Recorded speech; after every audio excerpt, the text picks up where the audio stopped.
Dress rehearsal is over. Now, the next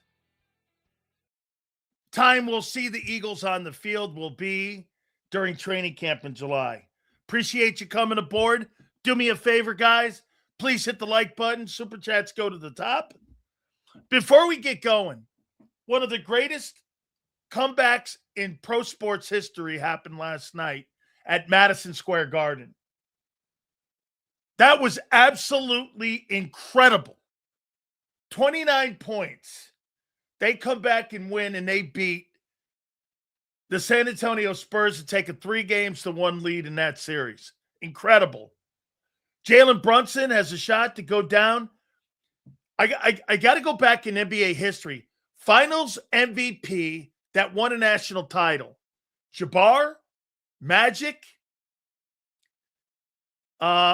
Who else has done that has won a Finals MVP and went on to win an NBA championship and also a Finals MVP? Is it Magic? Kareem, and who? James Worthy. James Worthy won a Finals MVP, a national championship. I'm trying to think of someone else. There's very few guys that have ever done this. Because Worthy did it with the Lakers. Very few guys have gone on to do this, and Jalen Brunson has a shot to go on to do this. MJ, there you go, MJ. Right, Carolina won the Finals MVP and also went on to win a Finals NBA MVP and a national title. That's right. Magic Johnson. Very good, Flex. Go Knicks. That was crazy last night. I'm just getting ready to turn that bitch off last night. And I said, there's no way they're going to make the amount of threes that they made in the first half. Sure enough, that was the case. Charles Barkley called it the stupidest team in the history of sports because they're taking threes with a 29-point lead. Incredible. Man, you know what I love? I love sports drama. I don't care what the sport is. I can't wait to see what happens if the World Cup gives us any drama. That thing starts today. America, I believe, starts tomorrow. So I don't know, and I'm not going to profess to be a soccer guy because I'm not. And I'm not one of those guys. So at the end of the day here, I love drama, and that thing was insane. They are one game away from winning an NBA championship. In my entire lifetime, I thought I would never say that because when I was a kid, they won the NBA title 53 years ago. And to say that they're going to win an NBA championship, favorites now, obviously 3-1, that's insane. Hit the like button. Thank you so much. Where's my boy here? Seamless transition. Funny? Every single reporter that is out there at Eagle Camp right now is saying it's one of the worst-looking offenses in the Nick Sirianni era. And it looks brutal out there. Sixer fans in shambles. That's for sure.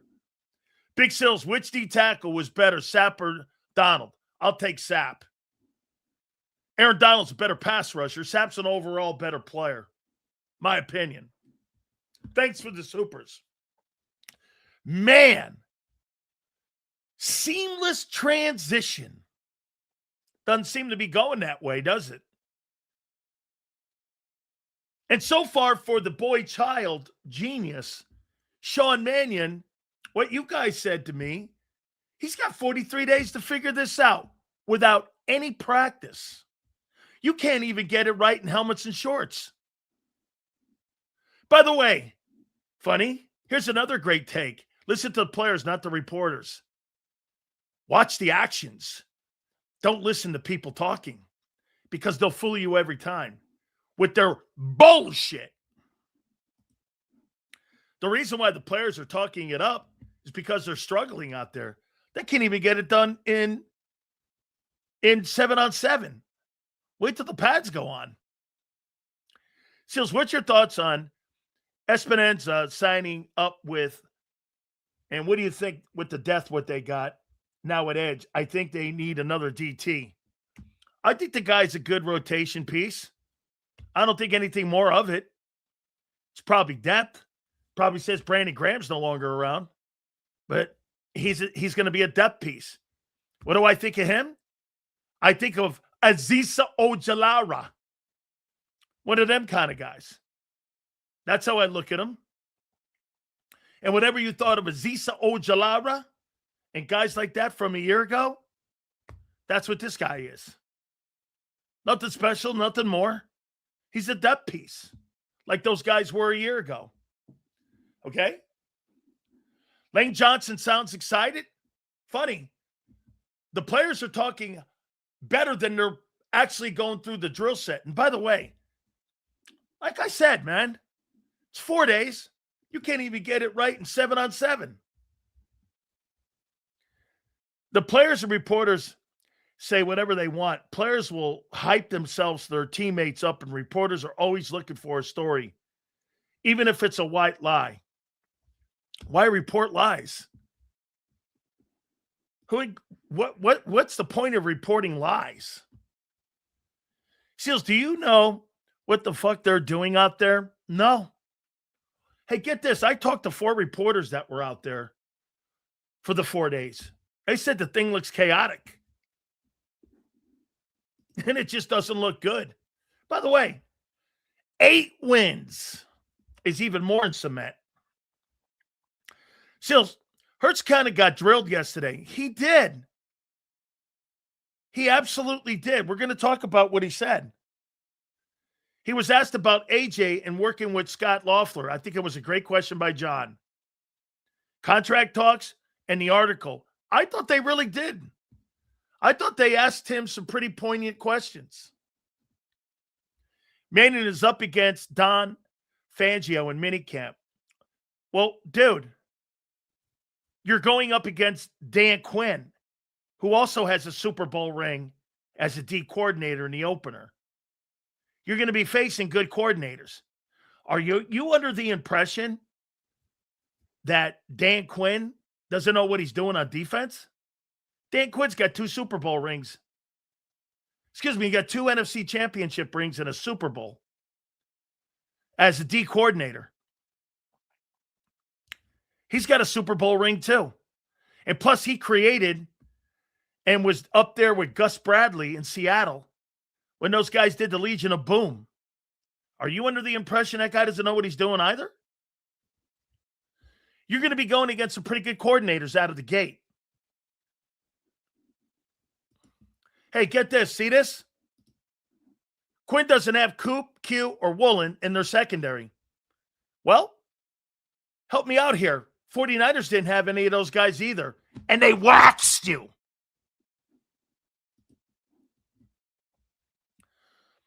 Sills, what leverage does JC have if he doesn't play? That means he's now the dude who will spit on a quarterback, legal trouble with racing, and now won't play unless he's paid the highest paid salary. Drew, we're going to get into all this today, I promise you. He took a broken team a game away from the Super Bowl with a rookie. Is anyone really surprised Jalen is still holding the ball? No. No. Not at all. Let's get to the topics. No. Why would you be? Why would you be? Okay? Sills, Eagles are the best in the NFC East. Don't listen to Sills. He said the Knicks suck too. Made up, once again. Like people over on my X account pretending that I got some sort of fucking burner account. These people think I sit in front of my fucking X account dicking around with jackasses like some of you in here. What are you, crazy? Have more important things to do than sit around and jack around with idiots. Seals, what's your take on Jalen Hurts saying no, it wasn't his decision on the 4 verts? I'm going to get to all this. promise. Washington should call themselves the Washington Possums. Play dead at home, then get killed on the road. We'll see what happens. By the way, Kyle, you know what's funny about all this? They're sitting there talking about the Commanders not being very good, and you got beat by a 49er team that wasn't really very good and had a lot of guys on that football team that aren't even on the team this year. And that team beat you. And you're making it sound like you can beat anybody. I mean, last year, the Giants kicked your shit out of you. I mean, the Giants beat the shit out of you. With a football team that won 4 or 5 games last year. Give me a break, guy. And that's not fake news. Get this. I know. There you go, Curtis. Reyes, literally everyone is saying the offense looks rough, not just Sills. And why wouldn't it? They are a running team. And you don't practice that right now. Correct, because they're doing everything that they don't do well. And Reyes will tell you that everything that they're seeing out there is a lie and reporting it. That shows you how illiterate this guy is and some of the other people in here. See this guy here? Fake news? Guys, am I the only one saying that the offense looks horrible right now because they're working on 7-on-7 in the passing game? I'm not the only one saying that. Everyone else is saying that. And for the record, 7-on-7 is set up not to fail. I mean, no, you're right, Sue. Probably going well. Seals, any thoughts on AJ Espinosa's acquisition? Death piece or something more? Death piece. Not terrible. You add another piece. Probably means the end of Brandon Graham. And I think it's probably right that they do move on from him. They need to get people in there that they can use. A 37-year-old relic is not going to help your football team. Okay? And see this down here? Nobody said he was a great head coach.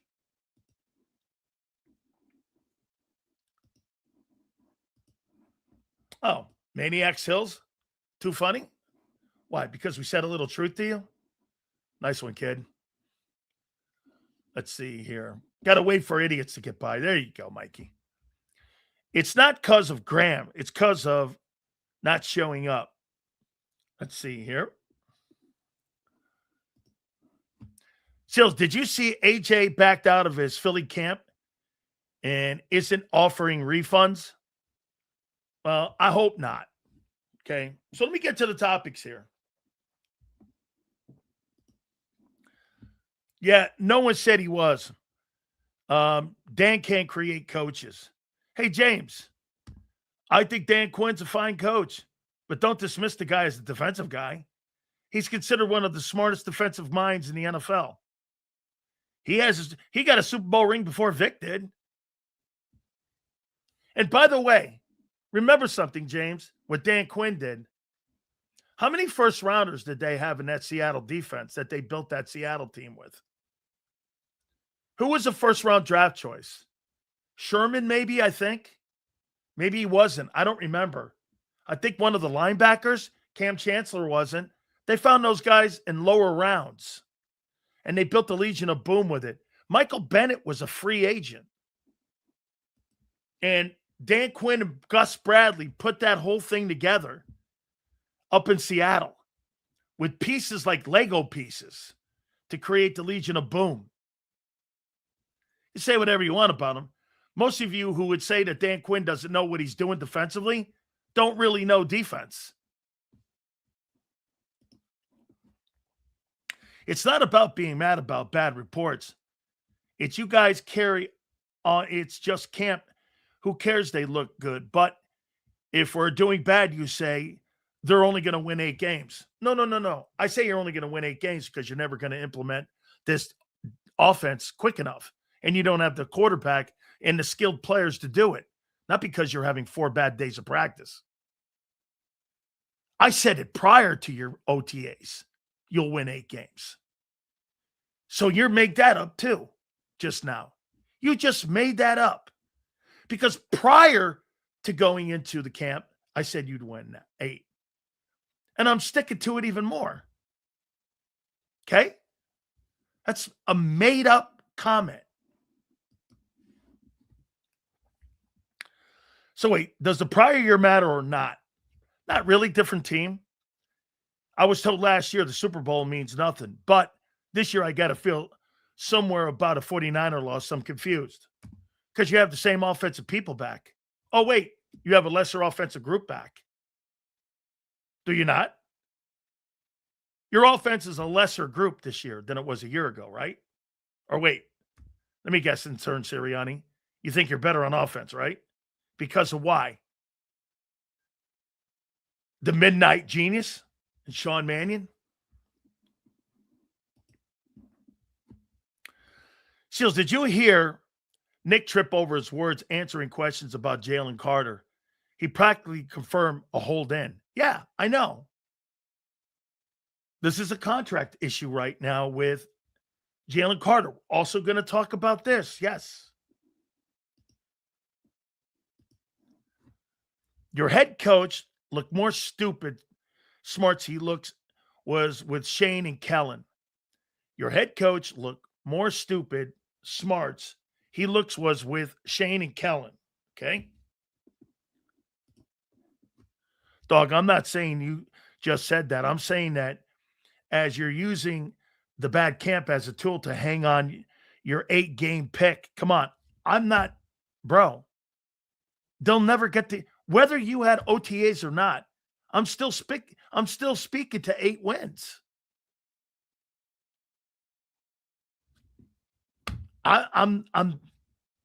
You're a lesser football team. Okay? Better on offense because our wide receiver 1 isn't throwing games. Dude, better not lose Devontae Smith because you got a horseshit group of wideouts if that's the case. Hollywood Brown, Dontavian Wicks, Elijah Moore, and a rookie. If something happens to Smith and he misses any time, that's not going to win football games.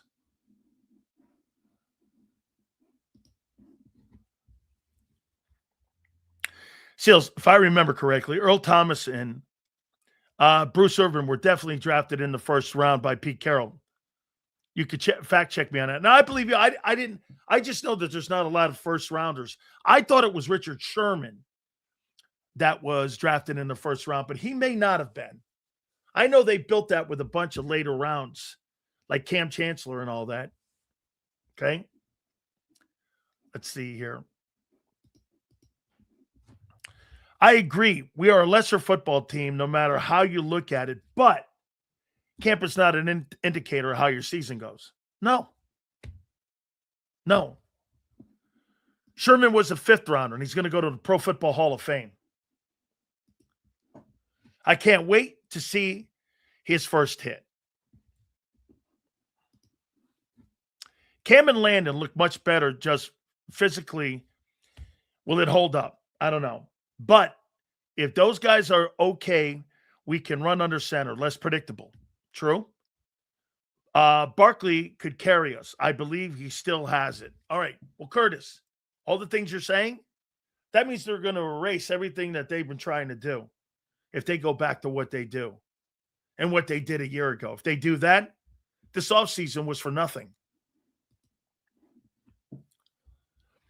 And Reyes mistaken, and the O-line changing the blocking scheme completely won't have issues adapting to it. Of course he doesn't. Still, so the reporter saying the Eagles RN look ass. I think that what they're trying to say is that the Philadelphia Eagle offense in 7-on-7s doesn't look like they're on the same page. Is that a true indicator of how your season's going to go? No. But it's an indicator of how you're practicing. And all the things you do now in practice are going to definitely pay off in the fall. If you can't pick up what you're doing now, you're not going to practice for another, what, 50 days? And then you don't really do anything in the spring or in the exhibition season. You tell me. Where are you getting it from? Where are you building your continuity from? Sills, Derrick Henry is 5,000 yards and some change from breaking Emmitt Smith's record. Think he can do it? Yeah. Derrick Henry, the last 5 or 6 years has been averaging 1,500 yards. Put it in context. He needs 4 great years. And he's given you how many great years? He's a first ballot Hall of Fame back.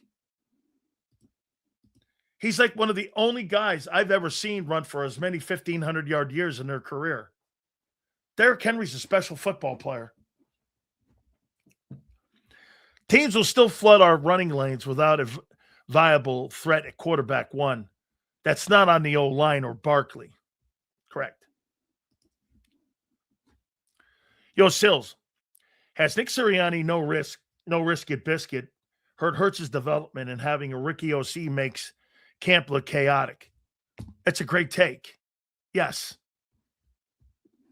Yes, it's a great take.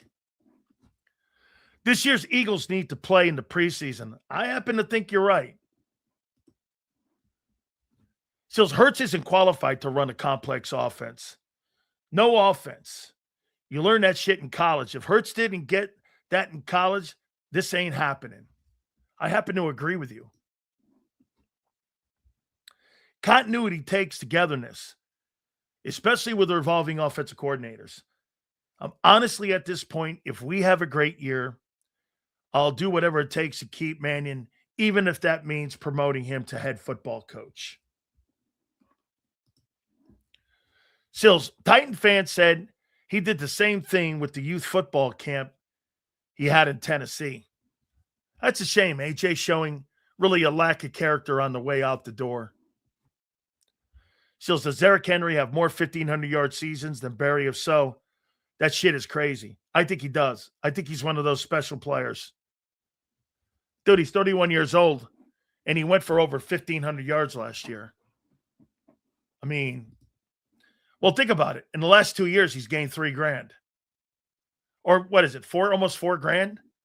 Derrick Henry in the last, I think it's almost 4,000 yards in the last 2 years. So he had 1921. Look at this. Here's Derrick Henry's last 2 years. 1921 and 16 and 1595. Let's see here. So Baltimore, he's gained 3,500 yards and he's had 32 touchdowns in 2 years. That's pretty insane. 32 touchdowns, 32 rushing touchdowns. Guy's a bulldozer, man. Who was smarter getting out of Dodge first, Hurts or AJ? Well, we'll see at the end of this year. Sills, what's your thoughts on Mahomes' extension? All these topics are fabulous. By the way, you know how you guys are saying that a lot of these contracts have not been like there's not new contract extensions. They're redoing the contracts of like Burrow. In the last couple of weeks, they've redone contracts for Burrow, Dak, Mahomes. Did you see the value of Mahomes' contract now? Here, let me give you what they did. And you guys were saying all these quarterbacks are not getting their deals redone. That's not true. They're adding more money to the quarterbacks like Joe Burrow and Dak Prescott and Mahomes. Right now, Mahomes' contract, which just got restructured, and they just gave him more money, and they gave him $150 million in new guarantees. Mahomes' contract is now valued at over $504 million, $500 million. And in that restructuring, the new money on the deal is worth $239 million in total value, when it comes to guarantees that he's going to make over the next 2 years. He can make up as much as $522 million a year, $522 million through incentives and escalators. And get this, it'll come up to $64 million a year, setting an NFL record in annual value. And they restructured his contract coming off a bad year. They did Burrow's a couple days ago. How come they're not doing Hurts's? Look at all these new restructures they're doing. They're not giving extensions. They're guaranteeing the deals that they have now with more money. I mean, Patrick Mahomes now has a chance to make $64 million a year. Simple. What's funny is Mahomes' agent is Chris Cabot, started off writing sports agent blogs. Actually, Hollywood, his agent is Lee Steinberg. He's one of the agents that works with him, but Lee Steinberg is his agent.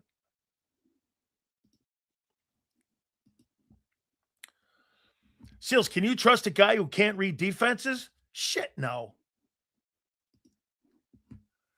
They completed a $10 million to a bonus. They competed $10 million to a bonus to defer it into the future.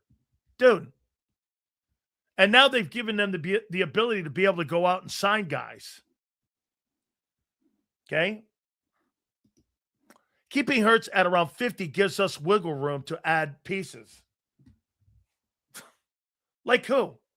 Espinoza? Like who? And by the way, Jalen Hurts doesn't get a contract restructuring with all the things he's done. Hey, RC, keep ignoring the elephant in the room. The Eagles don't want to give him more money. Not yet. Hey, dude, how about this? RC, you and I will agree to disagree. You think that they are going to give him a contract extension. I don't. And we'll see. Okay, fair enough. Who are you replacing Jalen with? Because how often does a Sam Darnold win a Super Bowl? I don't know. Ask Nick Foles. Can't trust a quarterback with a championship ring? Right. No, I trust Sam Darnold. Baker looking for a new deal as well. Yeah, Baker wants a deal that's going to be north of $50 million. I don't think the Bucs are there.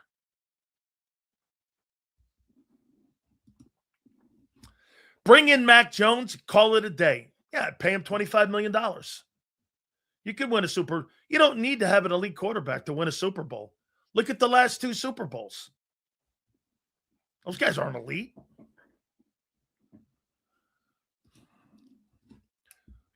Let's see here. I know. I get it here.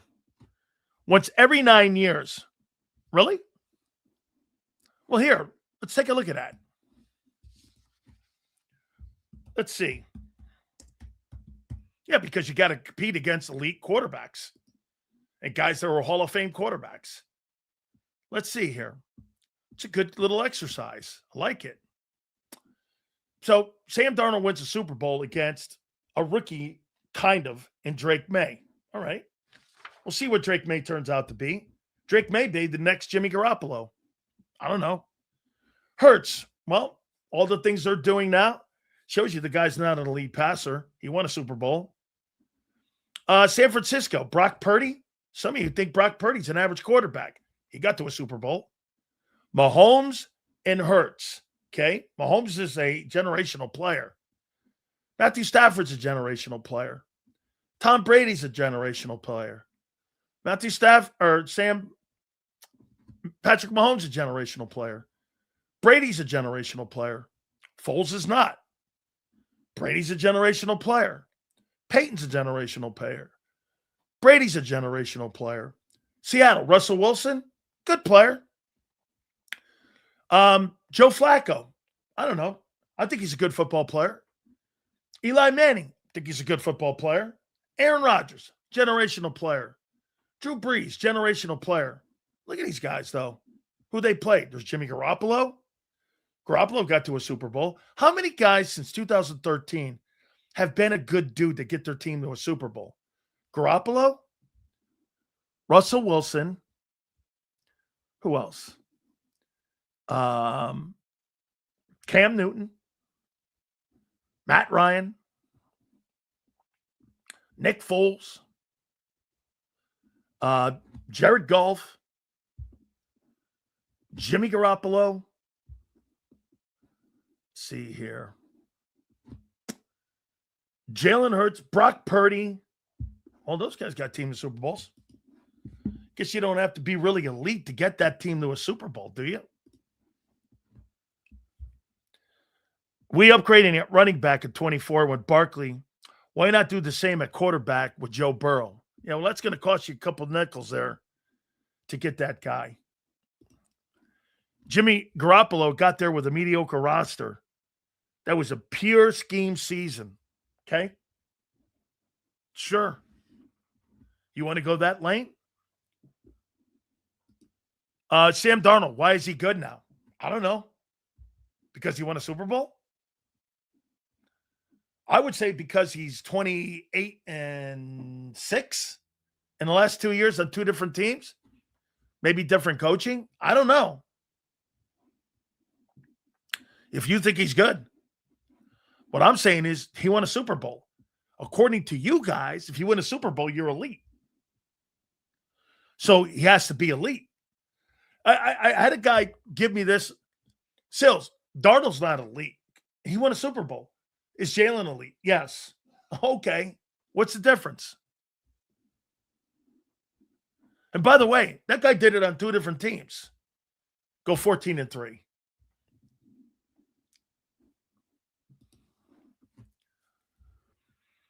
And he owes Trey an apology. Or he can get it again. That's not okay. Can't turn chicken shit into gold quarterback. Blows passing. No, from where Sam was with the Jets and Panthers to where he is with the Vikings. I think Sam Darnold's showing you bad coaching goes a long way. Yeah, I agree with that. So the reason Hurts has no contract extension is because the offense has been the bottom of the league the last 2 years. This is a prove-it year for him, even with the accolades because of Howie's ego. I agree. I do. Let's be honest here. Jets and Browns is where careers go to die. Yes. So I don't hold it against him for his career with the Jets. Well, then, how about this? That means you got to elevate a guy like Burrow for elevating the Bengals to the Super Bowl, no? Don't you agree? If you could take a shit organization like the Bengals and elevate it and take a team with the 29th ranked offensive line. As a matter of fact, what year did the Bengals go to the Super Bowl? What year was that they lost? 2022. So let me see here. 2021 season. What was the Bengals offensive line? What was the Bengals offensive line ranked in 2021? Let's see here. Offensive line. What was it ranked? Let's see here. What was the Bengals offensive line ranked in 2021? Anybody put it up there too if you see it. What was the Bengals offensive line ranked in 2021? They were ranked offensive line rankings. Cowboys 1, Bucks 2, 49ers, Eagles 4. Bengals are ranked the year they went to the Super Bowl. The offensive line was ranked 20th. 20th. Okay. Let's see here. Seals, all of Joe Burrow's O-lines have been ranked 27 to 32. That's what I thought. I think that's wrong. I think the year they went to the Super Bowl, they were like 29th. So he should get more credit for that, right? Horrible O-line still took a team to the Super Bowl. And there was no Jamar Chase, I don't think, on that team. Philly people think they are hardcore. Try that in the motherland, Mexico. I think they are a great fan base. Seals, Mac Jones could execute the hell out of this offense. That would be a hell of an upgrade. In the passing game, yes. Experience, you would fall short in experience. You got to remember something. Jimbo, you got to put a premium on Hurts's experience now. Would you take a more experienced guy in situations on, like, when the game's on the line versus a guy with more skill? I may take the guy with more experience. Because sometimes skill doesn't win you that game. Hurts is the prime example of that. Constantly with, and by the way, I think he does a pretty good job at using the talent that's in his huddle. Okay? Chase was on that team. Okay.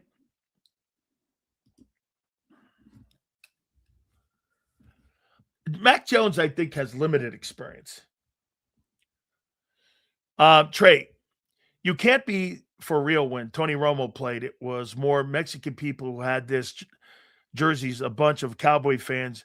You didn't see Philly Mexican fans be for real. A lot of Mexican fans love the Dallas Cowboys. Really a lot. Yes. Seals, rank the offenses this year on paper. On paper. That's a really good question. Who would be my top offenses? I haven't even got to the main topics yet here. But we'll get there. Guys, do me a favor. Please hit the like button. Thank you. That's a really good question. Top offenses in the NFL. Let me see. 2026.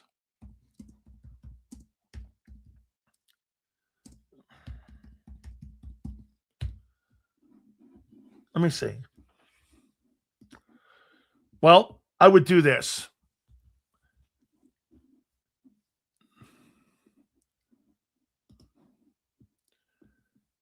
Here's how I'll rank them. The top offenses in 2026. Guys, hit the like button. Appreciate it.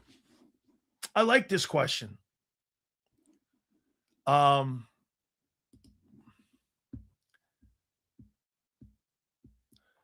number 1.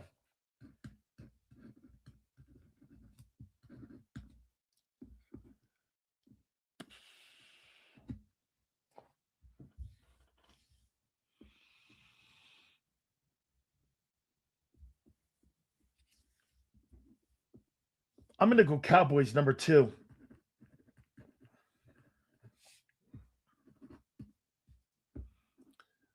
I'm going to go the Lions number 3.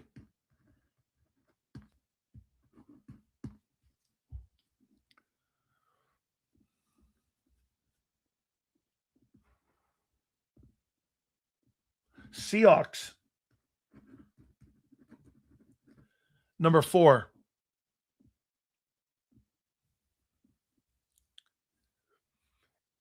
Is Kittle going to be ready for the opener? I don't know if Kittle's going to be ready for the opener. They added an older Mike Brown or Mike Evans. Maybe a little long in the tooth.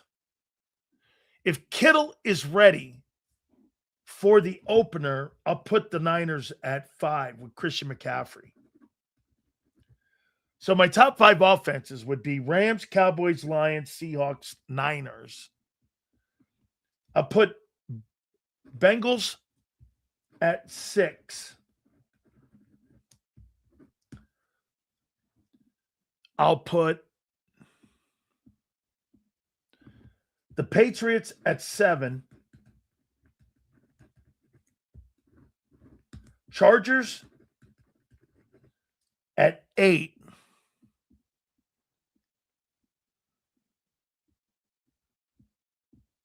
I'll put the Ravens at 9.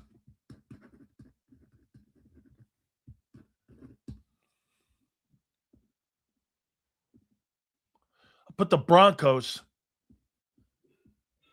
at 10. So my top 10 offenses: Rams, Cowboys, Lions, Seahawks, Niners, Bengals, Patriots, Chargers, Ravens, and Broncos. Those would be my top 10.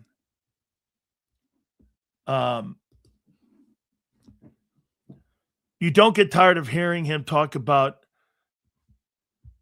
we're not talking about the same shit every day. You had minicamp today, or you had minicamp these last 4 days. Dude, you're a ridiculous human being. In my entire 35 years, we don't talk about the same shit.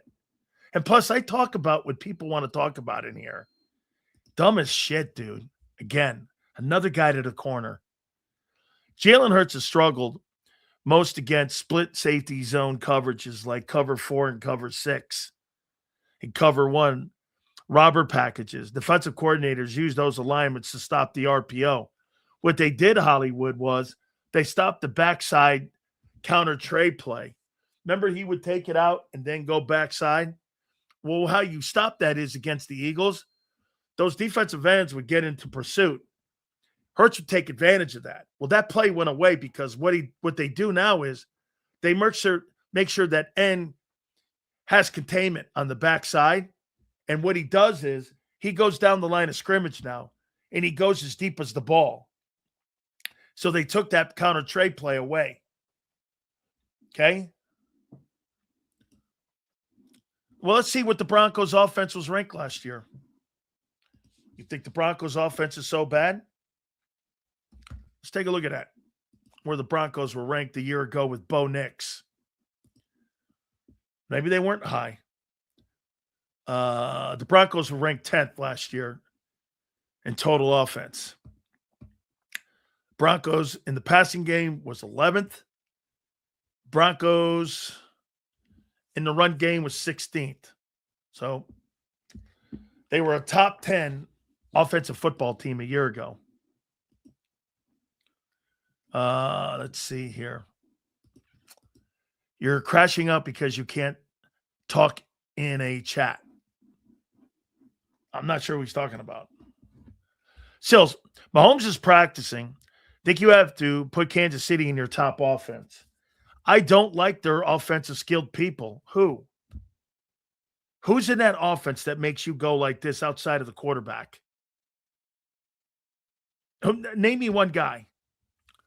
Xavier Worthy? Rashid Rice?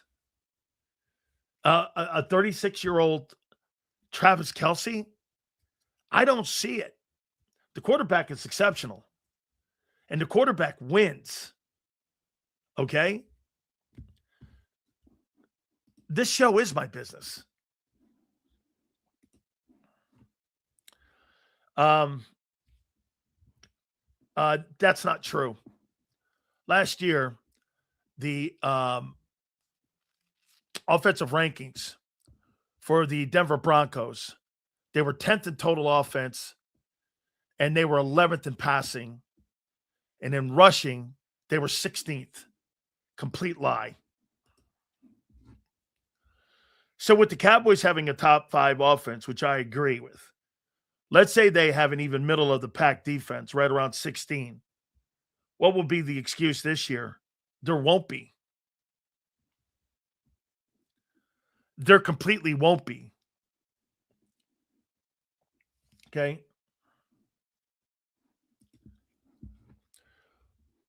Mark Holmes and Philly 500 blocked me, so I don't have a side to pick. You can't make that shit up. Huh. That's disappointing.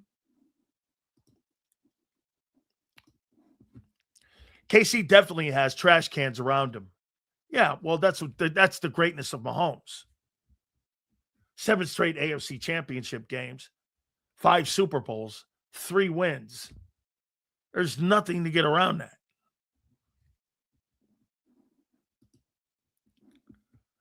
So speaking of Kansas City's offense, Coach Reed drafted a 5'10 guy with 4.4 speed, still sticking to his old Philly philosophy, I see.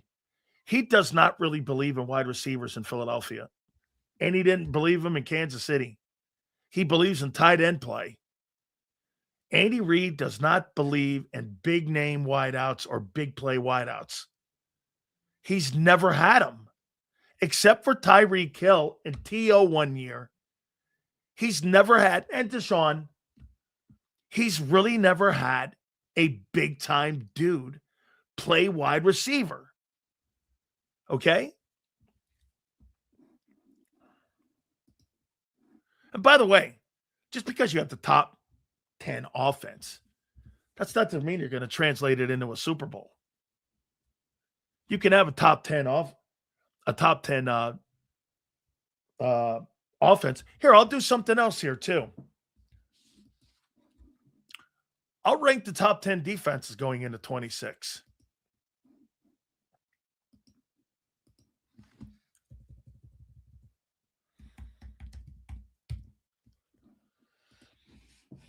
I'll do the top 10 defenses. Let me go top. I'll do top 5. I'll go top 10 defenses. There's nobody better than the Houston Texans. They're exceptional at every level and almost every position. I'll go Broncos second. And by the way, I heard John McMullen talking about Woolen. Why would Seattle let that kind of guy go? Because they're dumb? So John Schneider's dumb now. Let's see how this plays out in the fall. Just like it did with Hassan Reddick. There's a reason why teams move off of guys. And Seattle's not dumb. I want to see that. Let's see what happens in game. Guy lost his gig in Seattle. And everyone's like, well, you're seeing good things out there. Phenomenal. That's great. No one has ever said anything about his abilities. Let's see what happens. People get rid of players like that for a reason, just like they did with Reddick.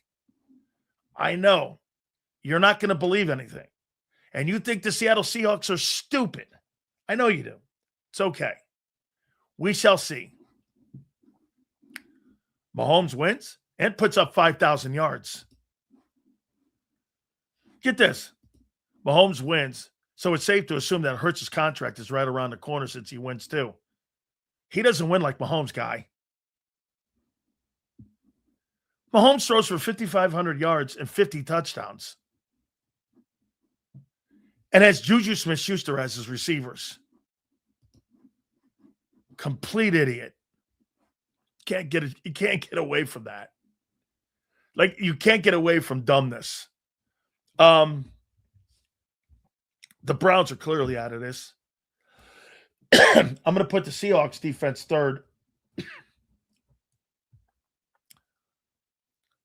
I'll put the Chargers at fourth.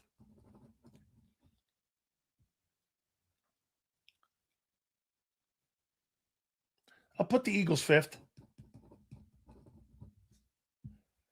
With a chance to get better. Those are my top 5 defenses. I think the Bills could be in there. The Vikings might be in there. The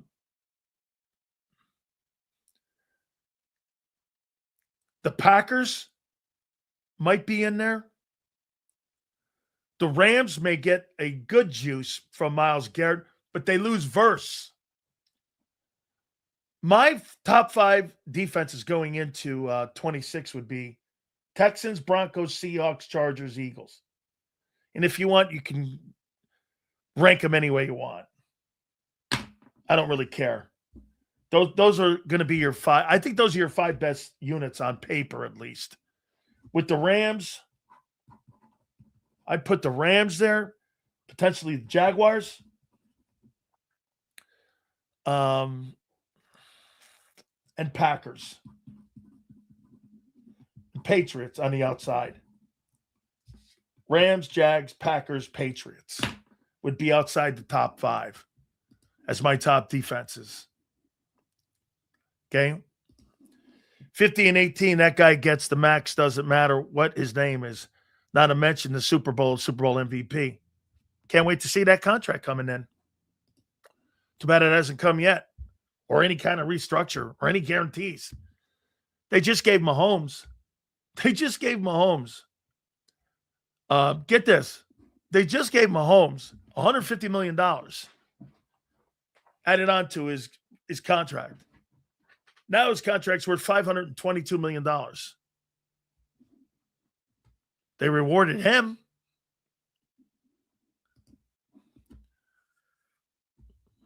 I mean, why do you have the Chargers over Philly? I don't see it. They beat the shit out of you last year. The Chargers kicked the shit out of you. They got the same unit back. What were you not watching? Did you forget the Charger game? I mean, here. 25.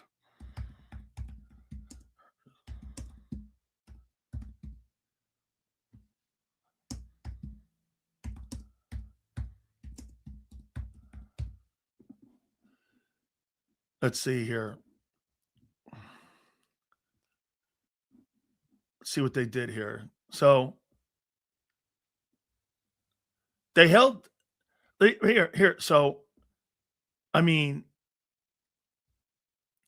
they beat you with a team that had both offensive tackles out and a quarterback with a broken hand.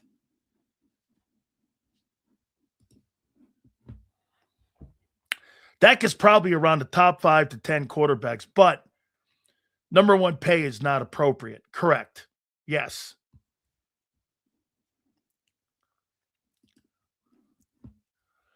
Eagles can't get out of Jalen's contract until 28 per spot track.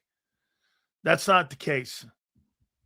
They can't get out of that contract. Here, like I said, here's what, and again, I don't want to talk about that, getting out of his contract. Let's see him play it out in 26 first.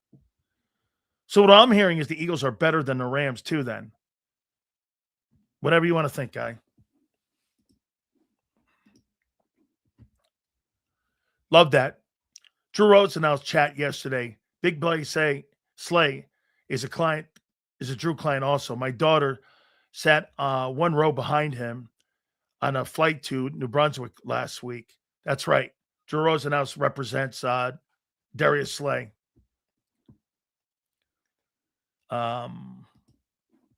Chargers and Broncos are 1 and 2, and Chiefs 3rd, but all 4 could make the playoffs technically now. Yes, I think that AFC West is a great division. And you got some pretty good defenses in that division. I think the Chiefs are going to be improved on defense on that side of the ball. They got get this. I know that everyone's putting here, and I see 4x4s doing this. Here, I'll show you what folks are saying. Can the Eagles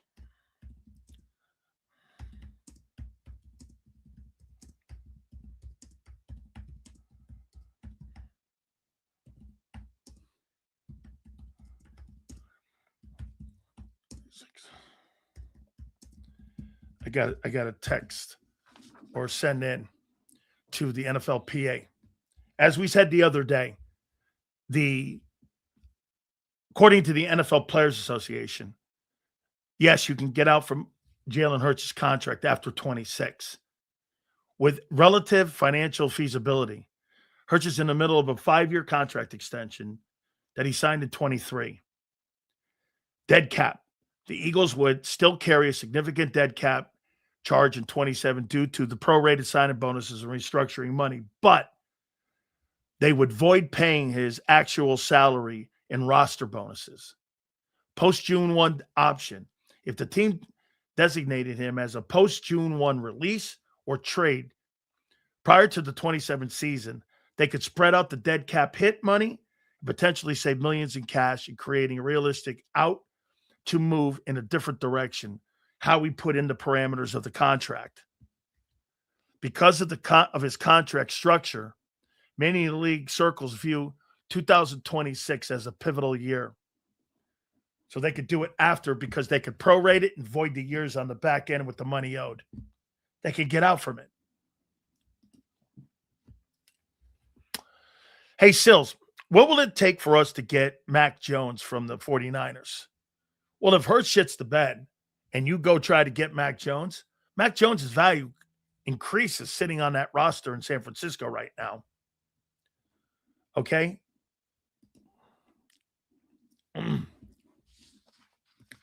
Here, I'll give you one more here.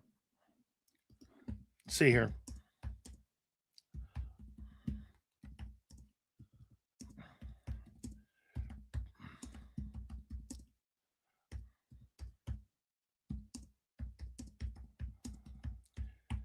This NFL tool that I have is really great with the NFLPA. Now, good question was asked. Can NFL teams spread out prorated signing bonuses? Yes. Bonuses of length of player contracts to a maximum of 5 years. Cash or cap hits while a player receives the bonus as a lump sum payment up front, and team salary cap hit is divided equally across the life of the contract. Math. If the player signs a 4-year contract for $20 million, the signing bonus cash is paid in immediately, but the team's cap charge is spread out exactly $5 million per year length of contract. So yes, you could spread out prorated bonuses. Let's see here. Mac Jones is only going to a team with a decent coaching staff. Well, that's not really up to him. That's up to what the 49ers want to do. Let's see here.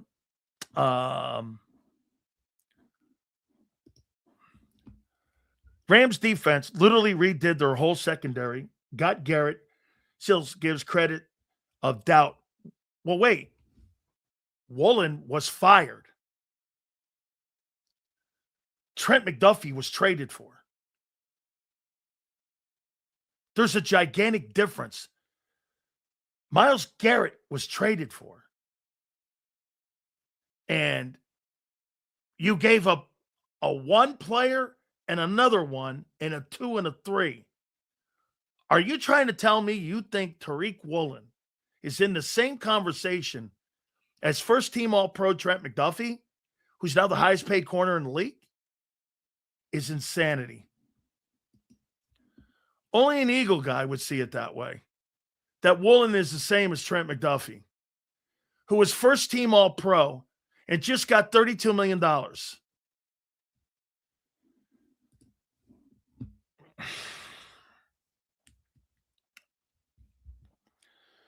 Sills, there will be no extension for Jalen, but he is the one that decided that. He quit running, agreed. What do you do with a quarterback and an RPO quarterback that won't run? You don't sign him. I've got an interesting question, Sills. What do you think the Giants' record will be this year? They look built to win 2017 Super Bowl rather than the 27 Super Bowl. I think the Giants are going to be up. It's all going to come down to Jackson Dart. It really is. And that's why he got a contract extension and you gave up first-round picks for him. Man, some of you guys embarrass yourselves. It's quite remarkable. I mean, They made him the highest paid corner in the league because he was getting cooked. Wow. Man. How stupid is that? Woolen was benched on a team competing for a Super Bowl. Okay. Sills, I think, and released. Sills, I think what people are saying is try to have some positive outlooks like a real fan does instead of pessimistic view on something. Get this. I think no, I'm not going to make you feel better about yourself, dude. I told you, I think your defense, I said your defense is fifth. On paper, you have probably the fifth best, and it could be number two, number one. You want me to make you feel better about yourself because I don't think you're going to be able to accomplish the shit you're going to accomplish on offense with this new system? They can't even get it right in 7-on-7. And you want me to give you a positive? All right. Here, I'll make you feel better about yourself, Jed. I think your defense is really going to come along. And I think Vic's doing a really nice job. And I think Vic has added some really nice pieces.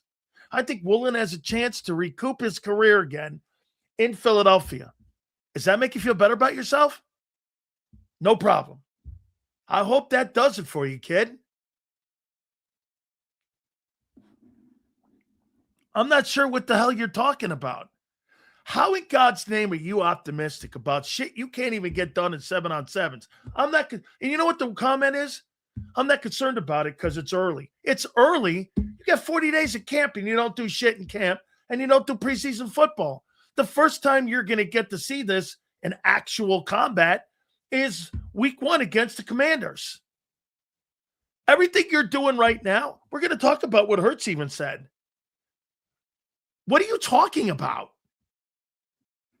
Sounds to me like every person I talk to that goes to practice, even listening to John McMullen, I've talked to 4 other people. They said the thing looks chaotic. Now, am I basing my 8 wins on that? No, I had 8 wins before that. Here, let me make you feel better about yourself. That's not what I do, dude. Our defense should definitely be top 5 in points allowed. It just matters what the offense tells. That's right. If your offense is constantly putting your defense in a bad position, it won't matter how good you are. Get this. Not worried about 7-on-7 on a Tuesday. You're right. That's why they film it. Ask yourself this. Every single thing they do during practice, they film.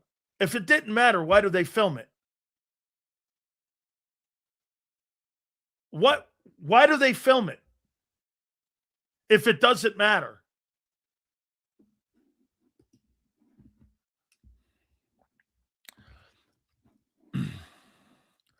Seals, what's your take on Jalen Fingers? When your mom? Not much. She said she liked it. Seals, is a realistic so refreshing in a land of glazers?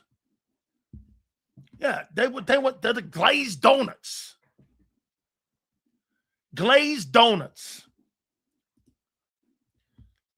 Let's see here.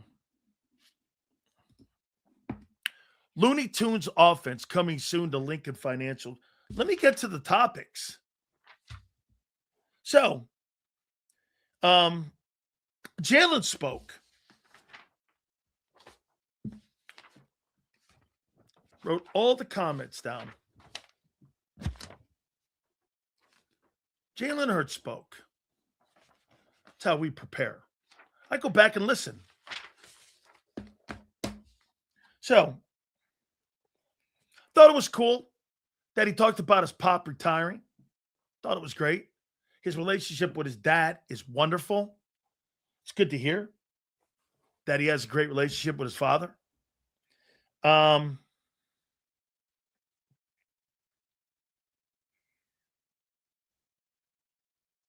He said something interesting here. The foundation of the spring is going to be in the amount of reps we have. He's confident that the more reps they get, that it will improve. Um, one of the things that I think came out of that interview or that presser that for me was interesting when it came to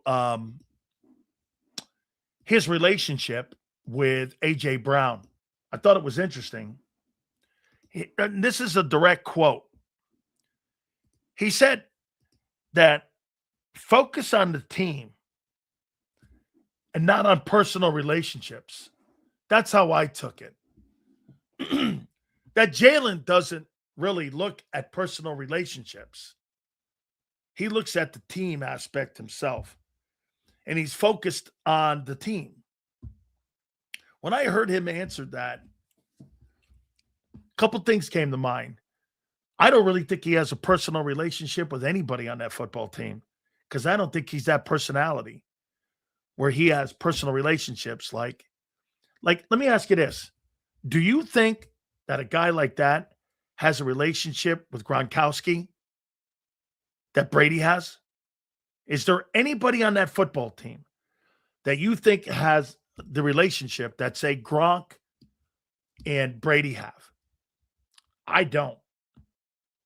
I really don't think that Jalen Hurts has a relationship that's very close with anybody. And that he looks at the overall team and the overall offense. And he doesn't really have a personal relationship. Hey, everybody gets to their own finish line a certain way. Okay? And I'm not ripping it. I'm just pointing it out. Okay? And to me, when I hear him talking, here's a direct answer. I focus on the team. And when it comes to relationships, because he was asked a direct question about them falling out of being close together, he says that's not what his focus is on. His focus is on the team. Okay? So, I mean, by the way, see here? I'm just giving you what Hurts said. Jalen Hurts said, I focus on the team, not personal relationships. That's a flip-flop. What the quarterback answered. Okay. Once again, what you'll have in here is people like Reyes and some other guys that will tell you that what they said and what they want to hear it said. Okay? I don't personally believe. By the way, you see this here? Jalen Hurts has not had near the success level at all on that football team with Devontae Smith that he's had with A.J. Brown. None. Not even remotely close. Smith and him have had nowhere near the success that A.J. Brown and Jalen Hurts have had. Nowhere near the success. Devontae Smith is not considered one of the top 10 receivers. A.J. Brown is. Okay? And Jalen's answer tells you all you need to know. I'm more focused on the team. I know a lot of quarterbacks like that. Okay? This is the direct quote. You don't have to believe me. Go back and listen to the transcripts. Okay? Get this. He broke the rookie record with 900 yards. Wow. Wow. That's because, you know why? The receivers in Philadelphia, prior to this group showing up, have been dog shit.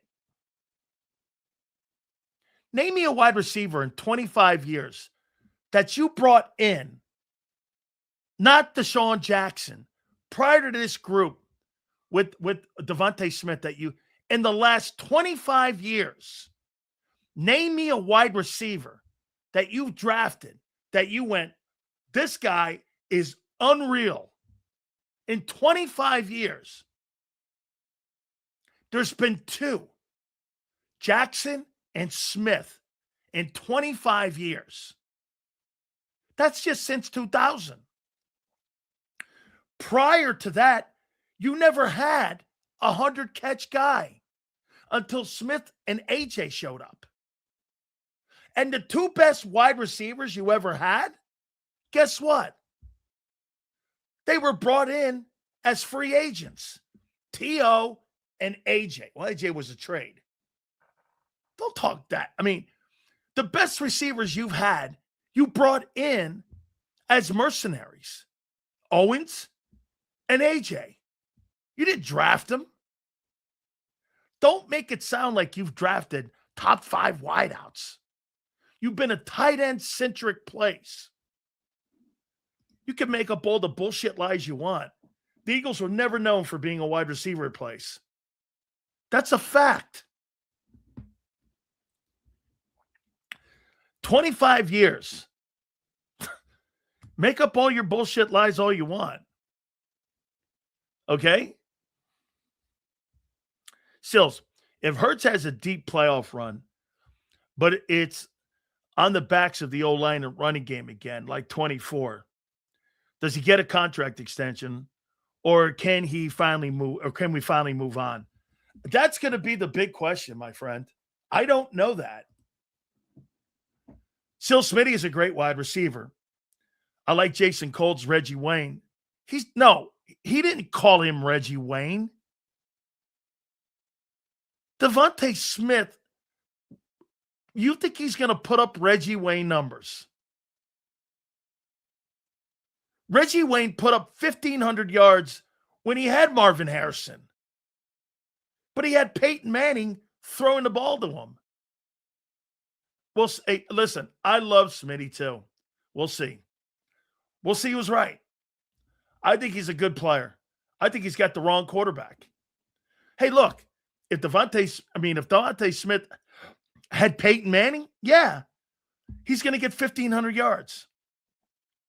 But Marvin Harrison and Reggie Wayne, they had Peyton Manning. I mean, dude, you trying to compare now Jalen to Peyton Manning? Give me a break. Okay? What up, Sills? So can Jalen turn this thing around this season and manage this offense, in your opinion? No. No, not this year. Sills, I think Jalen has a good relationship with Smitty. I think he had a good you know what? That's a great take. Back from his Bama days. Okay. I think there's something there to that, and I will concede to that. I will.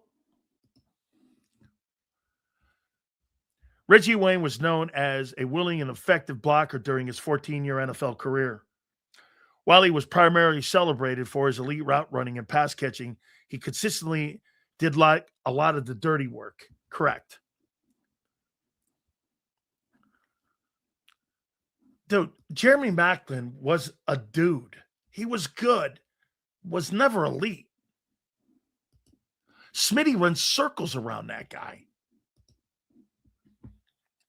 Like Jeremy Maclin, Devontae Smith. I mean, by the way, Devontae Smith is a top 10 pick. He needs to put top 10 numbers up. People are so focused on stat numbers and forgetting a game manager is not to rack up garbage time yards. It's to move the chains and score the ball, not racking up 300 plus unnecessary yards. Correct. That's why you can't be the worst team on 3 and outs like you were a year ago. Deshaun Jackson was a second rounder, and he was one of the best receivers ever, Eagle receivers ever. Yeah, he never had 100 catches in his entire career. Let's see what, I don't think he ever did he? Yeah, I know that. You guys never had a 100-yard catch guy in your entire career. As a matter of fact, you've only had one 4,000-yard passing quarterback in the history of your franchise, and it's Carson Wentz. Deshaun Jackson. I don't think he ever had over 70. You weren't a football team. Yeah, 1,000 yards. 1332 was a good year in 2013, a real good year. He had 82 catches. Yeah, you never had a guy. You never had a player like have 100 catches. until Smith and what's his name showed up. Okay. Yeah. Well, let's do it now here. Yeah. Big Z's got to run. So he's got to do some stuff. So what we're going to do is we're going to put him up here now with us. And we're going to get him on with us here. And we're going to talk a little bit here what's going on. And really, what a lot of reporters have been saying as you're getting ready, yeah, Z, we could do it now. And as a lot of reporters have been reporting here. Now, look, I'm not going to sit here and sit there and gauge what the upcoming season's going to be on 4 spring practices. That's not going to happen. Okay? That's just not going to happen. I'm not going there. Well, when we get Big Zander up here, we'll do it here. Game managers aren't. Let's see here. Sills, what was Winston Moss like playing with? My cousin loved watching him play. Phenomenal leader. Outstanding situation to play with him. He was a great leader. All right. Big C's got some big weeks coming up for him, man. So we're moving him around like he's Mariano Rivera here. So he's got some stuff to do here. And without a doubt, we are going to move around as well. So my friend, ladies and gentlemen, here's the man. Boy, he's got a lot of shit on his plate. I'll tell you that, and I'm proud of him. My friend, Big Z, Zander Krause joins us now. How you doing, bro? What's up, Sills? How you doing, brother? How you Thanks doing, for getting man? me in early. Hey, I got you, man. How things rolling around? Are you getting? Yeah, they're rolling, man. They're rolling. I got some obligations today that will require me to depart. Krause will produce the rest of your show after I'm out of here. But thanks for getting me on early. And minicamp is done and dusted, my friend. And the next time we'll see these dudes will be in training camp late in July here. What do you make of all the comments? It's not just John McMullen. There's like 4 other people that are saying, if you go out there and watch. Now, look, you're not implementing the run game during this time because there's no pads.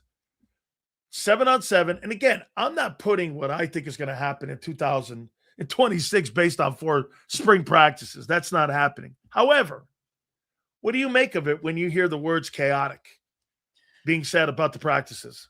Well, it's obviously not as good as the alternative. You know, you'd rather hear that they're good. I think you said it well. I mean, it's not that good that you're hearing it. It's also not the end of the world.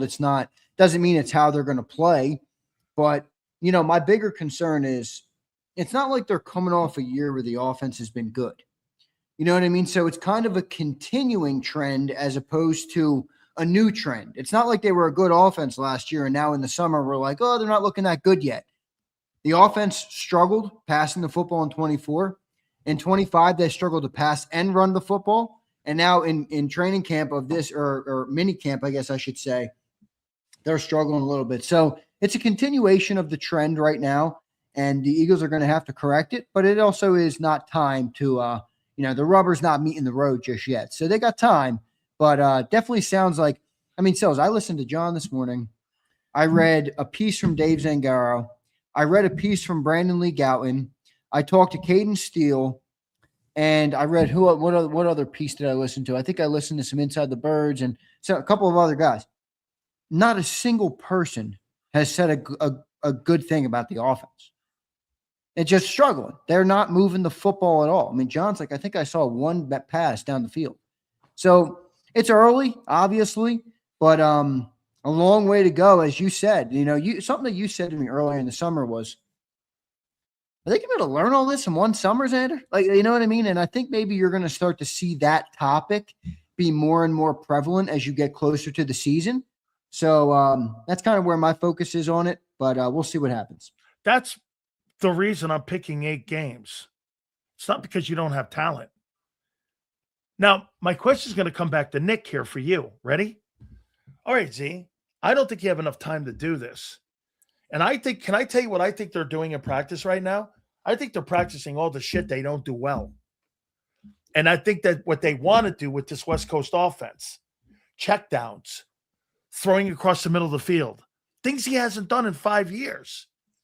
This is all the things they're working on now. That's why it maybe looks a little chaotic. And especially, get this, you can't really get a good vision of it without a run game.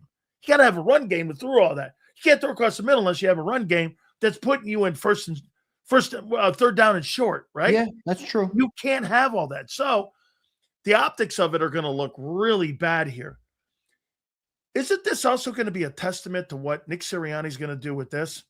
How far am I willing to have this offense go in changes?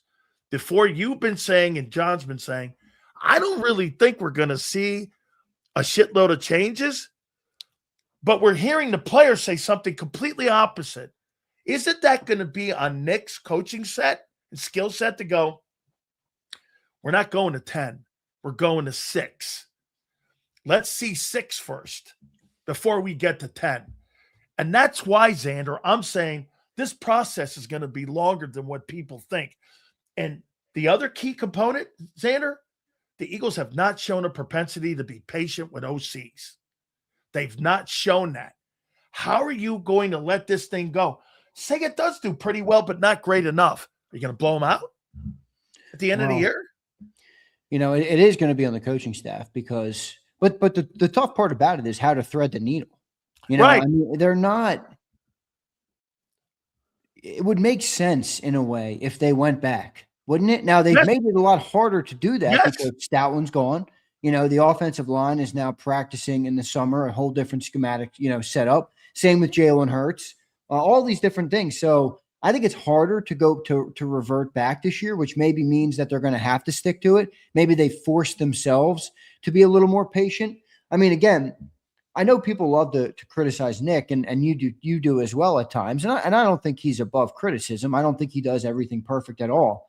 But isn't it a little hard to criticize him for bailing on the offense in certain times when they've produced the level of success that they've had? You know what I mean? It's like the offense has sucked, and they've still been able to win football games. Okay. So it's hard to just look at Nick and say, well, you made the wrong decision every time.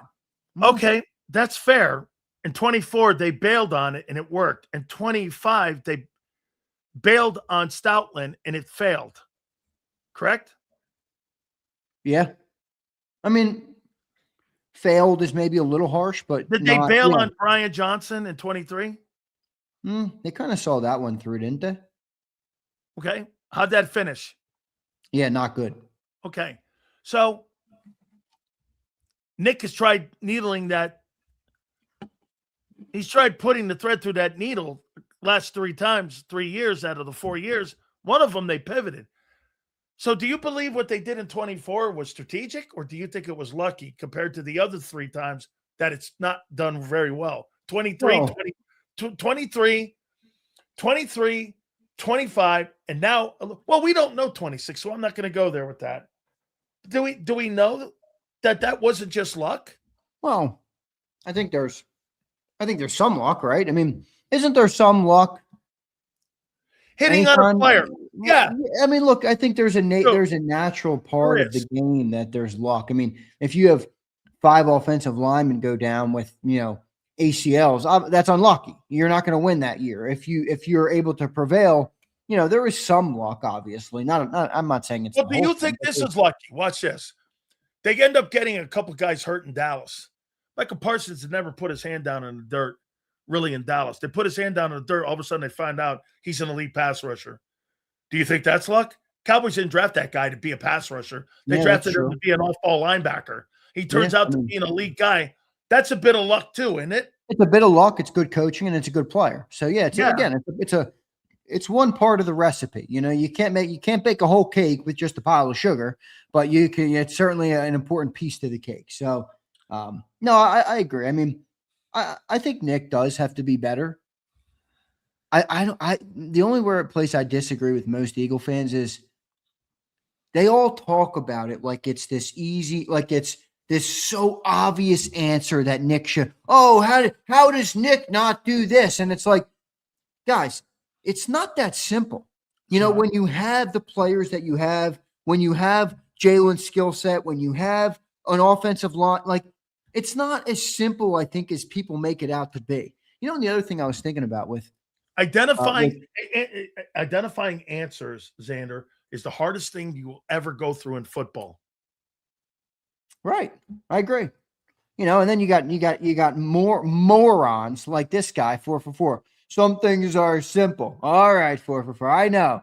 Just start letting it fly, right, man? I mean, what do we do? Motion. Let's just let it go. Yeah, that worked out real well, right? Right, 444.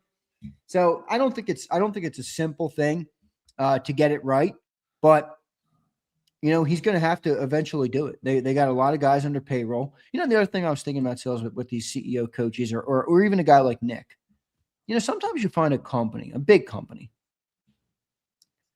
and there's a CEO and there's, a guy that maybe handles a lot of the operations. Sometimes the CEO is not necessarily there to be the number one guy in the building. He's there to manage the PR, the board of directors, the stockholders, and he's kind of your public face of the entity who handles it. And then you have the COO and the CFO who figure out all the money, how to fund all the operations, how to make the decisions to boost the revenue of the company, and they're not the CEO. Like, doesn't it kind of feel like that's Philly right now? Like, Nick is the head of the snake, or at least the public head of the snake. Vic is the operations guy on the defense, and now you got Mannion, who's going to be the operation guy on offense, I think. I don't know. Would this be fair that Nick Sirianni echoes the front office?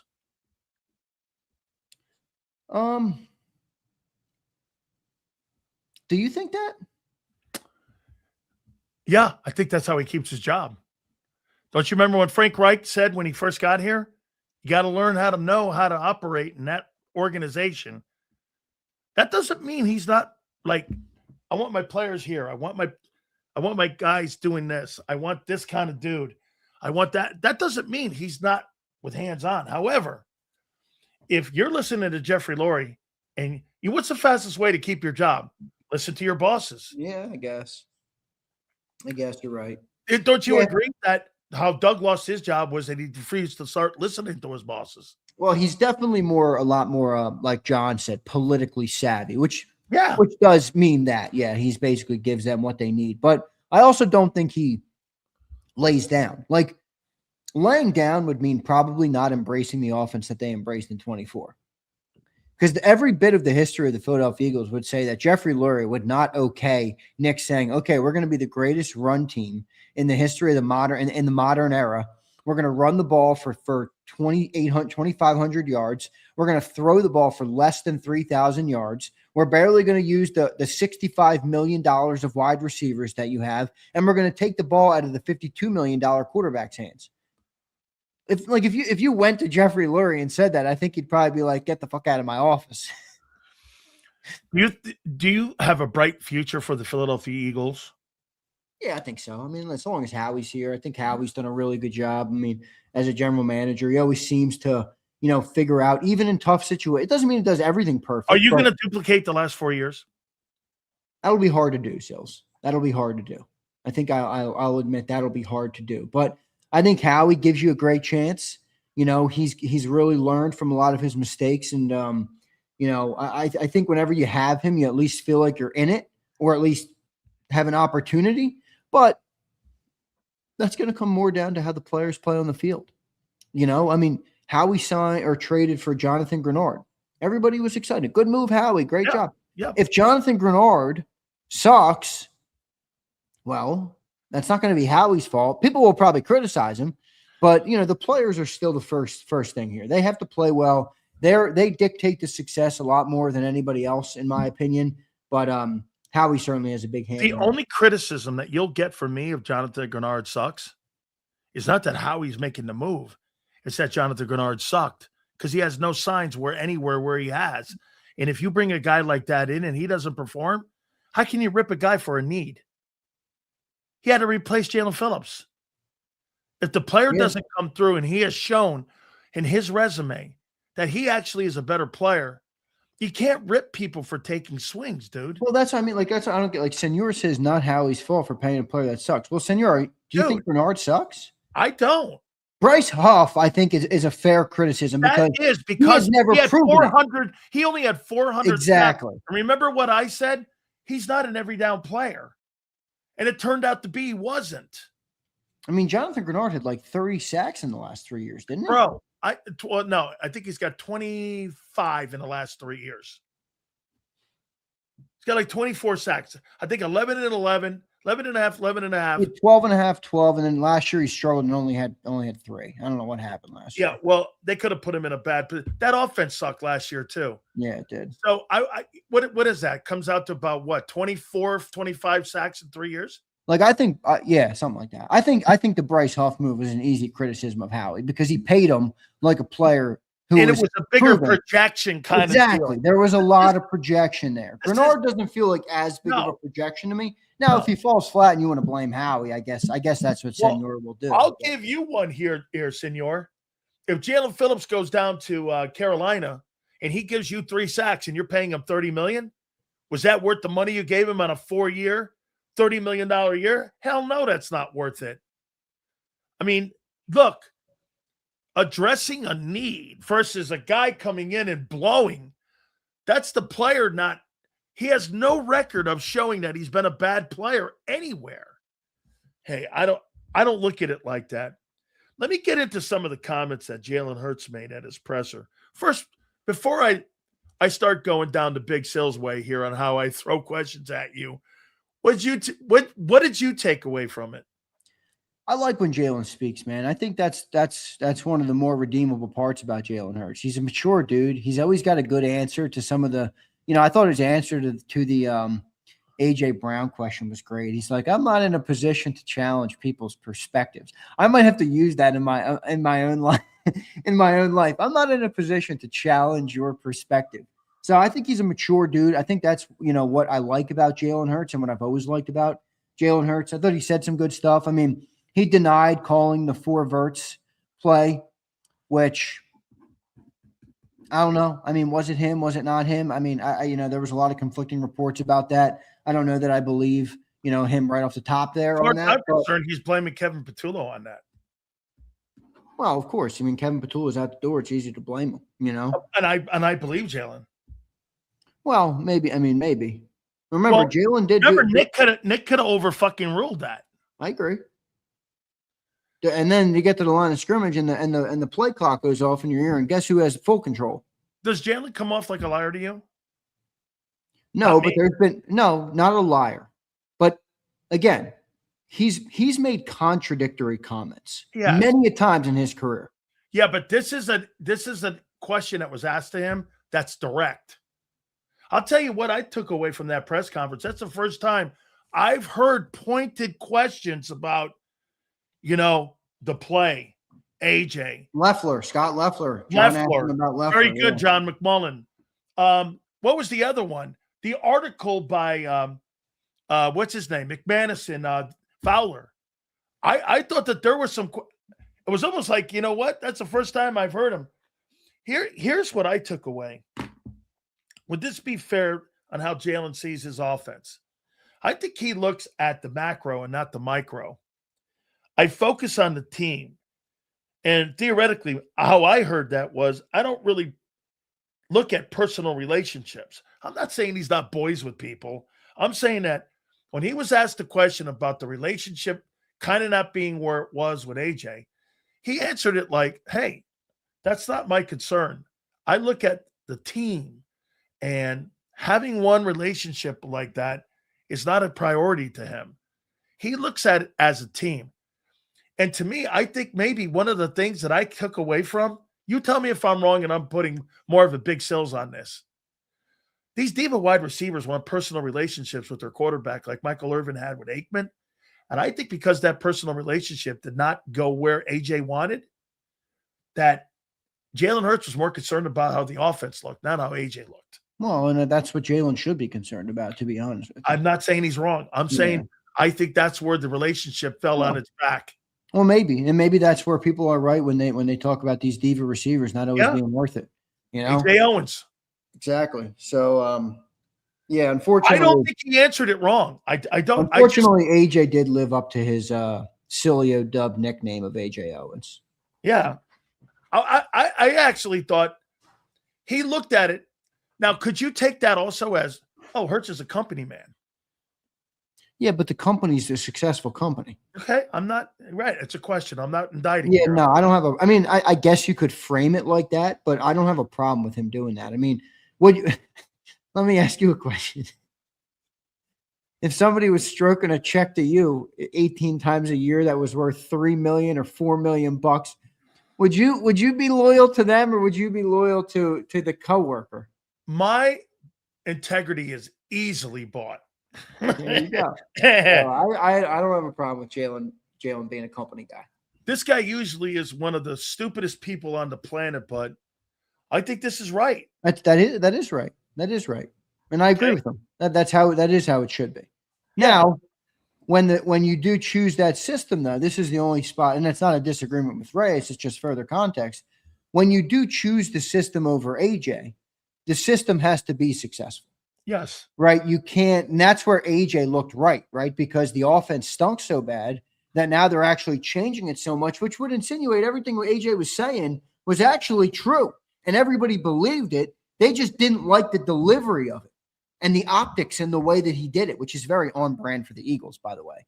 So, you have to, if you're going to choose the system, which is fine, that system has to be successful. Absolutely. So, what'd you make of this? And I want to go back to what you said here. So, the last play, he said, no, I didn't call it. Is that more an indictment on Nick, again, for not being in the moment? And again, remember what I told you, Zander? One of my problems and criticisms of him, he doesn't have an answer when you need it. Isn't that another example for you? If that's true, isn't that another example of Nick being put in a moment that he had to make a decision and he had to have an answer and he didn't have an answer for it? Well, what would you have said for him to call? I would have went with what Kevin Patullo did because you know why? I hired Kevin Patullo. So wait, you think Nick called it, not Kevin Patullo? No, I think Kevin Patullo did, and I think Nick okayed it. Yeah. Well, I mean, according to John, Nick put Kevin in that position. He did, but like if That's you start his responsibility. Yeah, but for example, like if you start a show one day and 5 minutes in, I'm like, hey, Sileo, yeah, I don't want you to talk. You know what I mean? Like that you're past the point of I think Nick overriding. Like if you hire a guy, you got to let him make the play call. I'm not disputing that. I'm disputing this.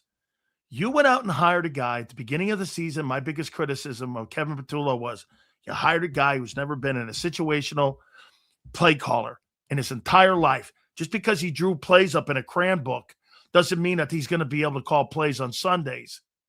And you're basically doing the same shit again by hiring a guy who, by the way, everyone is glazing the greatness of the Mr. Sean Mannion. I mean, the practice looks chaotic, and yet he's a genius. And I think Sean's going to be good, but I don't know. It doesn't sound good to start, does it? No, it doesn't. All right. What do you make of Jalen Carter's holdout? Sort of. Got to play better. I mean, you want a $35 million a year contract, then you got to play better. The evaluation for him is between $32 and $35 million. That's rich. That's rich. And for obviously the Eagles must not think they're there. Well, do you think he's there? No, I think he's at the 5th-year extension. Like if you were the GM, that's what you would do. Yeah. Me too. I don't think he's earned the full match. He had one good year. What was the 5th year? 28 something? It's 28 something, right? Yeah, they picked it up. Okay, so it's like 28. I think that's where they are. Okay? Like 28. Well, what was the 5th year? Jalen Carter 5th year option. Yeah, $27.1 million. Okay. Well, that's a lot for a 5th year option. Yeah, but if you're Drew Rosenhaus, 28, 29, 30, 31, 32, 33, 34, that's $8 million under market. It's not, though. Oh, it is, according to his eyes. All right, well, here's the difference. If he makes $36 million, what percentage of that money is going to be guaranteed? because the 27.1 is fully guaranteed. Okay, follow me here, though. On a 3-year contract extension, that's $25 million you're talking about. The difference. Drew gets 10% of that. Okay, or 7% of that. He's still going to get that. He's just not going to get it right this second. Oh, is he? His name's being bannered around. I see people say this. I'd like to pay him up to 33. But would you right now? No. Has he earned the 30? Like, do you think it's a risk? If you pay Jalen Carter $33 million right now, it's a risk, without a doubt. It's a risk. Don't you agree? The number one thing that you have a problem with Jalen Carter right now is trust. More injuries to me. Well, listen, follow me here. I trust he's going to be a leader. I trust he's going to be in shape. I trust he's going to help develop our defense. I trust he's going to be there. I'll tell you one thing about your boy Quinyon Mitchell. Whether it's practice 7-on-7s or whether it's against the Dallas Cowboys, what's the one thing you can count on Quinyon Mitchell? He's gonna that fucker's there every day, every moment, and guess what? You ain't getting by that guy. Don't you want that same mentality out of Carter if you're going to pay him $35 million? Yeah, absolutely. He doesn't feel like he's look. I like Carter. How come for me when I look at Q and Cooper, I go like this. I ain't gonna have a problem paying them guy $30 million. That's what I mean. They're the perfect contrast because it's like if you told me right now we have to pay Cooper or Quinyon this year $32 million, I would say sign it. Sure, go ahead. Go do it. If you told me pay Cooper 28, I'd say do it. Do it. You tell me pay Devontae Smith 30, I'll say do it. Do it. Mailata 28, do it. Do it. Jalen Carter 33, ooh. All right, can I see another year? No. That's kind of where I am on Carter. I mean, like right now. How many times have people who listen to this program for years heard Sileo say, it's one good year? Yeah. One good year doesn't make a player. He's had one good year. And he's not consistent like Q. I would pay Q the first day you're allowed to pay. Watch this. If his contract was up right now, wouldn't it have been the number one priority this offseason? Quinyon for sure. Yeah. Yeah. I think Quinyon's a bigger priority than Coop. Yeah, probably. Outside corner. I think he is. I'm not saying he's like, I think they're both great. I think they're both, neck and neck. Here's my only problem with the evaluation of what you're saying. Okay, who gives me two positions and plays all pro at both? Corner position and the safety position. That's Cooper. Where is my defensive strength of my team? Usually it's in the middle of the field. Well, he's in the middle of the field. You think there's any coincidence the strength of your defense is in the middle? Hell, I saw James Bradbury get a $12 million contract extension from you guys if you had good pressure and great strength in the middle of the field. See, I don't know. Here's Zander. Is this fair? I think Quinyon Mitchell is a great player, but I think Cooper DeJean is more important to Vic's defensive scheme. Yeah, that makes sense. I agree with that.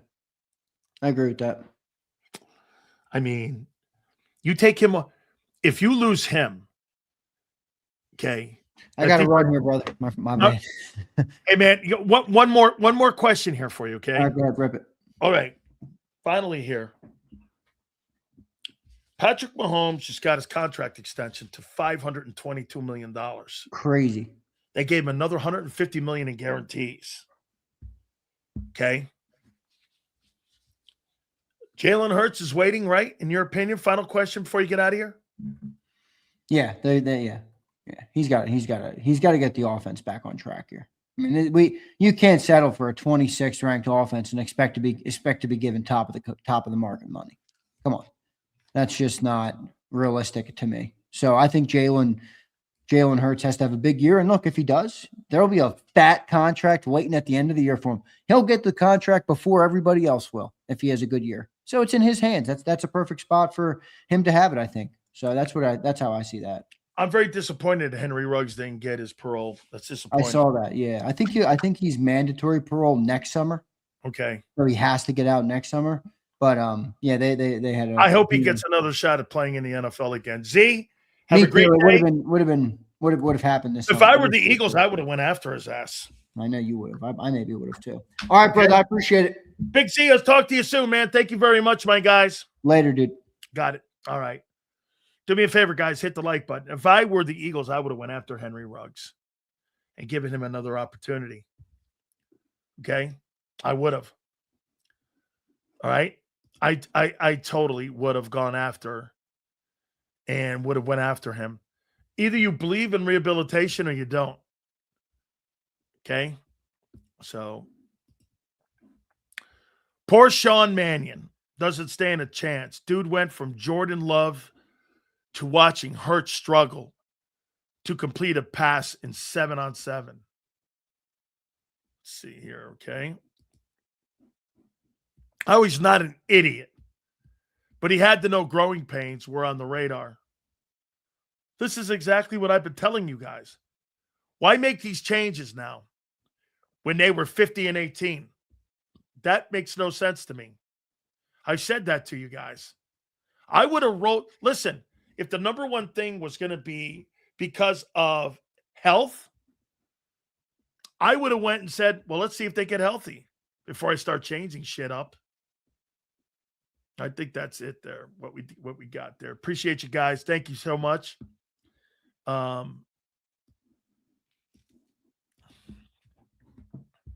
So something UNC didn't factor in a priority of Mitchell and DeJean. His fifth-year option, Cooper, that's right. Cooper's a second rounder. He doesn't get a fifth-year option. So Cooper may actually be more of a priority to get him signed because you can use the fifth-year option on Q. Yes. Yeah. Sills, I'd rather be a 27th ranked offense and make the playoffs than be the number one ranked garbage offense and passing offense and miss the playoffs like the Cowboys and Dak. Well, then why are you changing? Every time somebody posts something like this, Philadelphia, you want to have an offense like the Cowboys. That's what they're doing.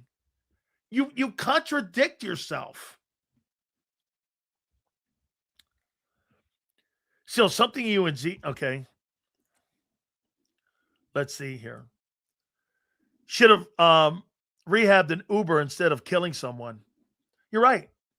So M. Reyes doesn't believe in rehabilitation. If a guy robs somebody, he should never get a chance ever again to redeem himself like Michael Vick.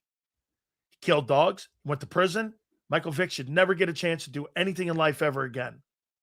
So you don't believe in rehabilitation.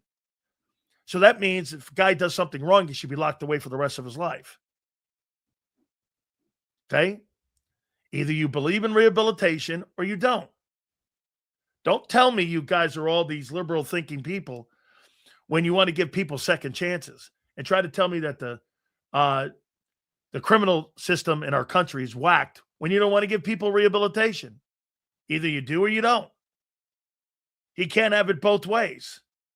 You put people in jail, you give them a sentence, and when they come out, you still want to end their lives. I don't believe that. I believe people can redeem themselves. Unlike you, Reyes, you don't believe in second chances in life. Guy fucks up, he's an asshole. Well, I don't believe that. Still, straight talk.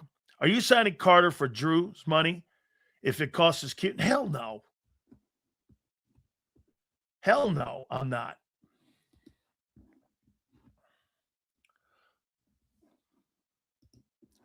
Still, he killed someone and only got 3 years. Don't hate the player. Hate the justice system. Then change the rules. Jason, that's not on Henry Ruggs. You're talking about changing the game, not the player. I'm not forgiving him for killing someone. He'll live with that for the rest of his life. It destroyed his NFL career. He killed a life. He hurt a family. There's a loved one that's gone. I mean, I don't know what you guys think. People shouldn't have lives after that. Okay? Seals, I went to prison for DUI in Delaware. I never heard anyone, thank God. I believe in second chances like you, bro. Yeah. And by the way, Mr. Hill, probably the most game-changing moment in your life and how much you learned from that, having your liberties and your freedoms taken away from you. You probably learned everything that you have in your life. Here's a great question. Sylv, what if it was your daughter? Would you want to see him in an Eagle uniform? If he had gone to prison and he had done his time, I don't have any jurisdiction on the criminal court system. And do I believe that everyone deserves an opportunity in life again? And you're contrite with your mistakes? Yeah. Yeah. What? Listen, yeah. Dude, one thing about putting a bullet in someone's head and putting the gun there, it's another thing when people make mistakes in life. Good people make mistakes. Bob Lang response, hey, Reyes, you don't believe in second chances in people's lives. Don't get mad at me because you're narrow-minded. You do not believe in giving people second chances, which means if they make a mistake, they should have the key and thrown away. No matter if it's bouncing checks, killing somebody in a manslaughter case, whatever. People make mistakes. You believe people should be thrown in prison forever. It's okay. I know who you are now. I believe in second chances. Seals, do you think we handle Q's contract like Davis, where we use the 50? No, I think you're going to give him his contract extension.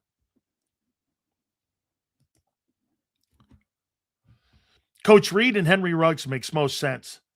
Reed has the history of giving second chances. I completely do, man. Are all people who have ever drunk and drive but didn't hurt anyone or got caught better people? Hey, that's Mr. Holy here. Ask this guy. He'll answer that. If you make a mistake in your life, you should never get a second chance or never a second opportunity. Or what a guy like that will do is, well, give me what the crime is. Hey, look, I'm not talking about raping people and raping women. I'm not talking about that. I'm talking about mistakes in life people make. Good people make bad judgment mistakes. I'm not talking about OJ. Use your common sense, guy. Okay? I'm shit on his character. You've shit on his character since. I've shit on Henry Ruggs' character. I shit on Henry Ruggs' decision-making. Bro, you don't know me from a fucking can of paint. And stop pretending like you do. Sills, if he killed your daughter, you'd have a difficult time forgiving him. I didn't say I forgive him. Who said I forgave him? Okay? Who said I'd forgive him? I never said I'd forgive him. I'm not forgiving somebody who's doing something like that. So some of these people are the type to pull the plug on their parents for life insurance policies. Yeah. Okay.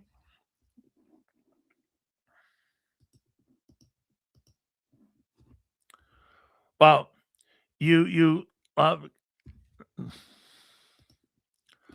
then get the hell out of here, guy. Get out.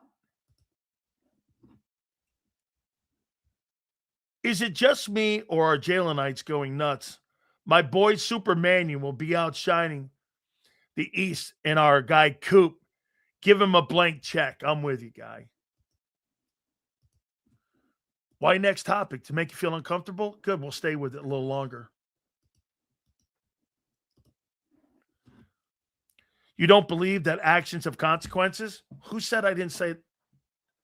I said that? Consequences, I just read them off. He killed someone, hurt someone's family. They lost a loved one. He lost his career. A family lost Ruggs. And all of that is justified. If you put someone in prison and if you give him a sentence and he does his time, don't you believe in rehabilitation? Stop talking like these liberals do when they talk about rehabilitation in prison and prison reform when you don't believe it. You guys talk out of your asses with that. You either believe it or you don't. If you're a liberal and you're saying that about Ruggs, he shouldn't get a chance, then you're not, and you don't believe in the things you believe in. You're talking shit like you always do.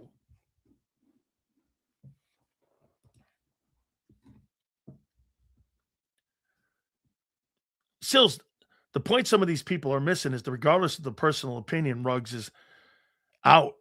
It's better to give him a place to do something positive than let him out without help.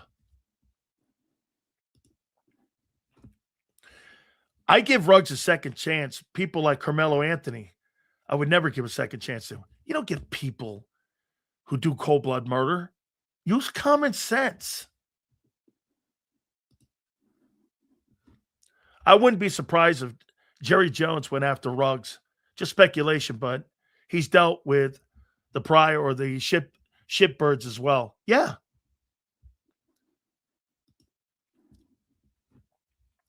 Sills, with Carter, it's like playing chicken to see who blinks first. If he goes out there on a fifth-year option and gets first team All-Pro, he's going to command 35 to 37 million. Yes. Yes, agreed. Exactly, not cold blood murder accusing here. People can't use common sense. Sometimes the most common thing in life is the most difficult thing to do, especially when it comes to common sense. Okay? I'm just messed up in the idea that it was an accident. He got behind the wheel drunk as fuck and was going 160 miles on an interstate. No care in the world for anyone else. Also got denied parole. So let me ask you this. Jalen Carter killed someone or was involved in an accident that killed someone. You don't hold that against him? He was an accomplice to a murder. Was he not? Wasn't Jalen Carter accomplice to a murder? He was there with them. Not the same, right? Right? Carter was a little different. Oh. So now we're going to justify being in a room and being an accomplice. He was involved with someone dying. Carter wasn't driving. He wasn't charged with anything. Funny how that played out in the draft, though, with question marks about his character. And here we are again, questioning his character. Different. Okay. So you mean you can have a difference when it comes to a case. Oh, okay. Thank you, Sills. These people will give Carter a pass saying, but he helped us win a Super Bowl. Or he wasn't driving, but he was there and involved with it. And it was so much of an issue, too. It's kind of like the stuff that Reyes said about steroid use, even though the number one player in the history of the Eagles in the last 20 years is a two-time steroid failure guy in Lane Johnson. He gives him a pass, too. Okay? You either believe in people having second chances in life or you don't. So stop pretending you do.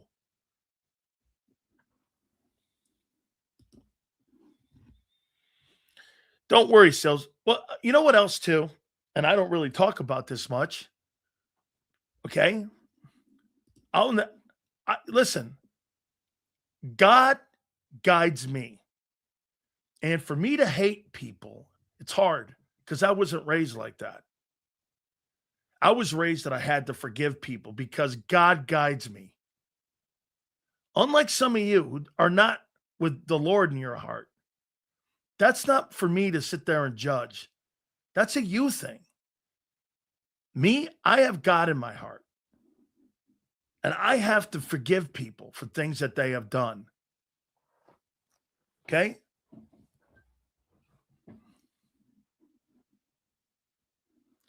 Dude, without God in your life, you're lost.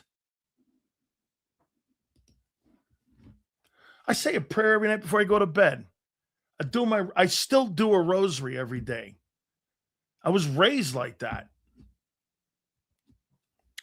Hey, I don't really talk about it that much because it's none of your business. Okay? But God guides me, man. Has guided me a great life. And if situations like that pop up in my life, I have to deal with it through the Lord. How can you live in the greatest country in the world and not believe in second chances? I got you.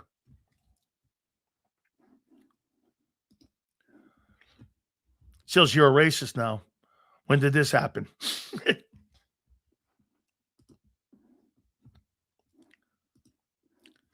Sills, when JB passed away, did you feel partially anger because you knew it was inevitable, living fast?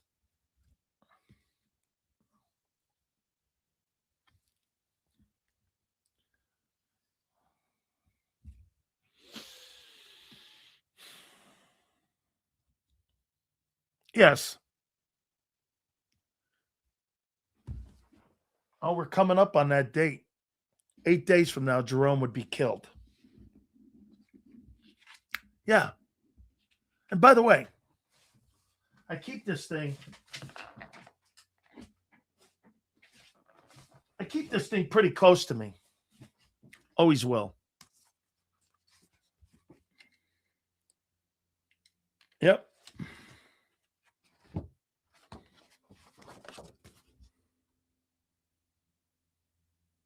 I keep this thing close.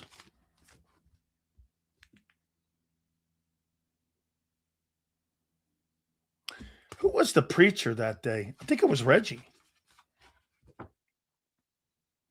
Oh, yeah. Reggie did the sermon. Alonzo. Oh, look at this. The director of pro personnel, Alonzo Highsmith. College teammate, Reggie White. Yep. Alonzo is now up in New England.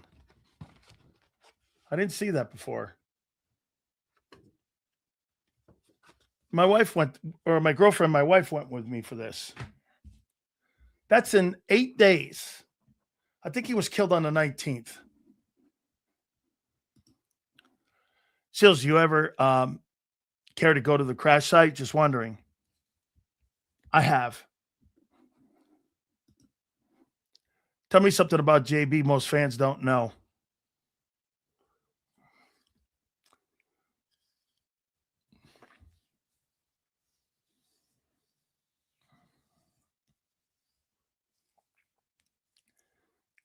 Should I tell you this?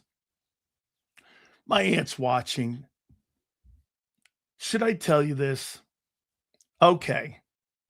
Betty, this happened years ago. So, I don't know. So anyway, wait a minute. Let me think about it. So Jerome goes, I want you to come up to Brooksville for a weekend. I don't know. This was like 85. So I go up to Brooksville. And I go up there and Jerome, we're sitting around drinking.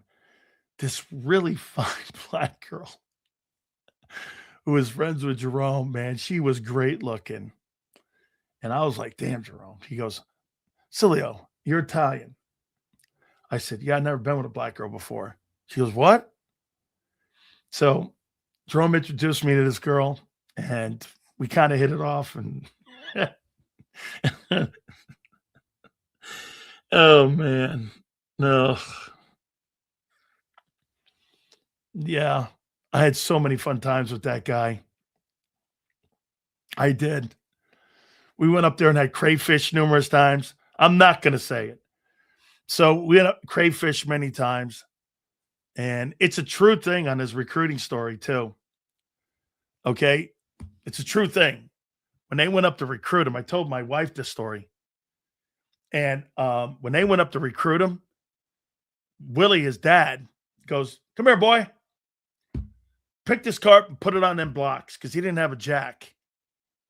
And Ed Vergona, who was our recruiter, watched him pick this back of this Chevrolet up and put it on these blocks. They gave him a scholarship right on the site. "Here, you want to sign?" They gave Jerome a scholarship right there. Jerome was a tight end when he went to Miami. That's why he wore 42 in high school. They gave him a scholarship right on the site.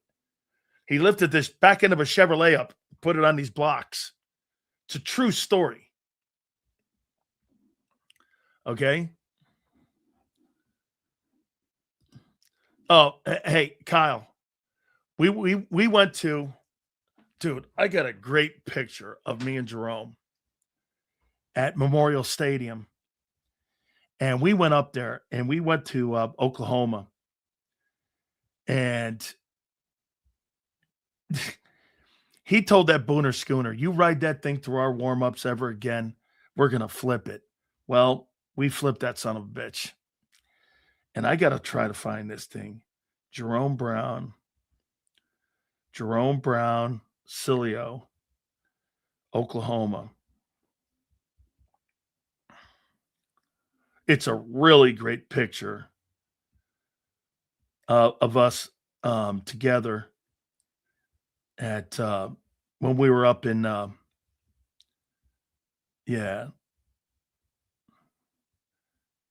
when we were at Memorial Stadium, and we kicked we broke Aikman's leg. Here's a picture of me and JB together. Somebody took that for Sports Illustrated. I don't remember the game, but that's me and him.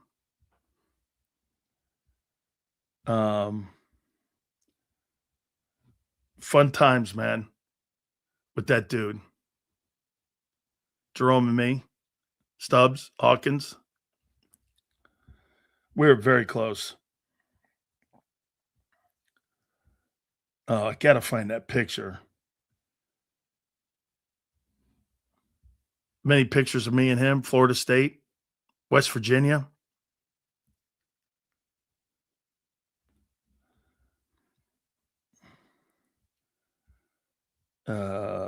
Man, I got to find that one. It's really a great picture. We're at Memorial Stadium. And look at Jerome talking shit to Oklahoma there. He's just barking.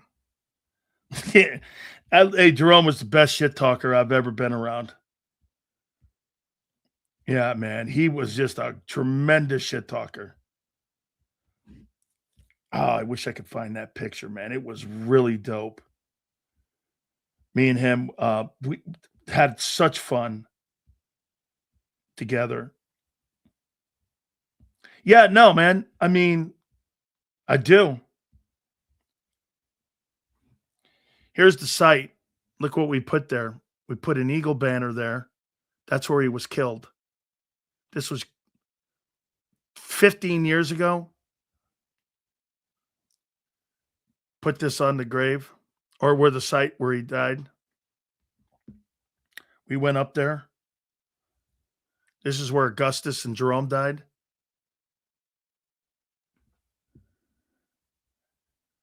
Okay. See here. Yeah, great times. Many football camps that we put on for Jerome.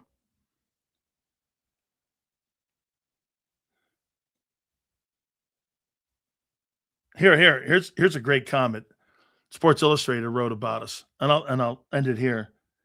Offensive lineman for Penn State, who has been a steady performer for the Lions, and his offensive line mates will have a tough time controlling All-Americans defensive tackle Jerome Brown and Dan Sileo. Both weigh 285 pounds are enormously quick. Brown and Sileo are a tough tandem to beat, he said.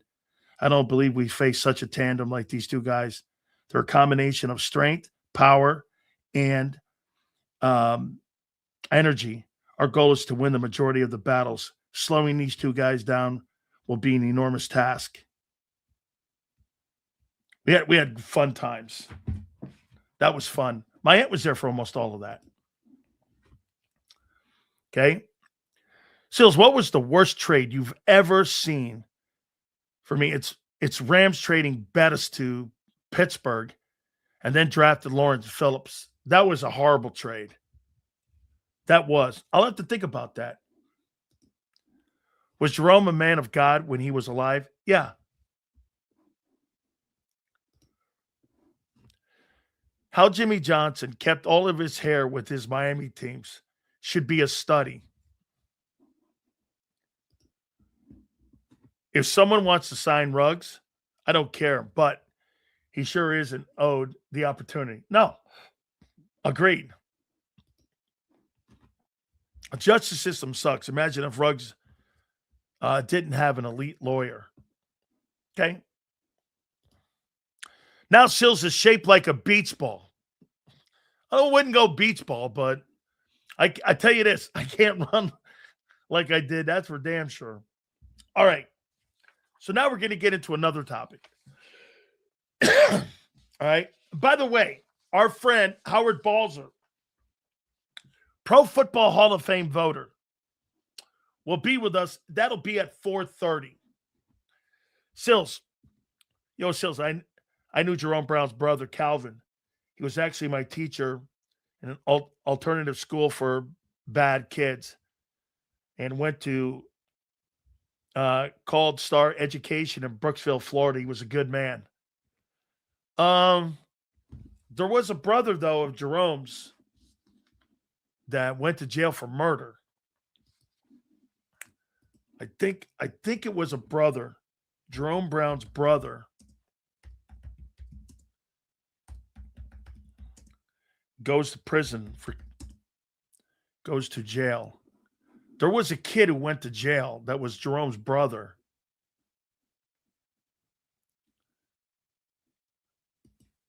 Okay.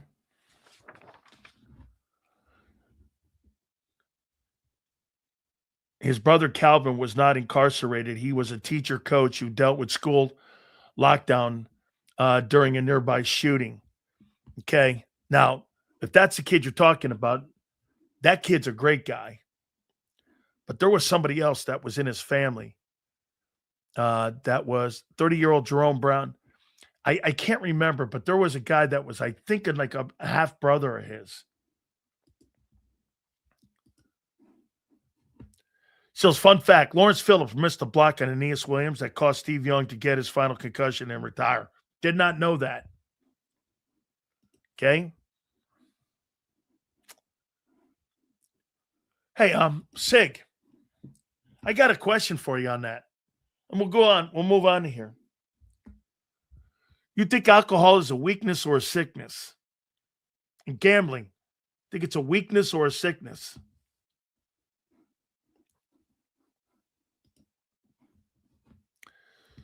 Sills, did you know the Cowboys had 3 winning Super Bowl coaches at once for 2 years and still did nothing?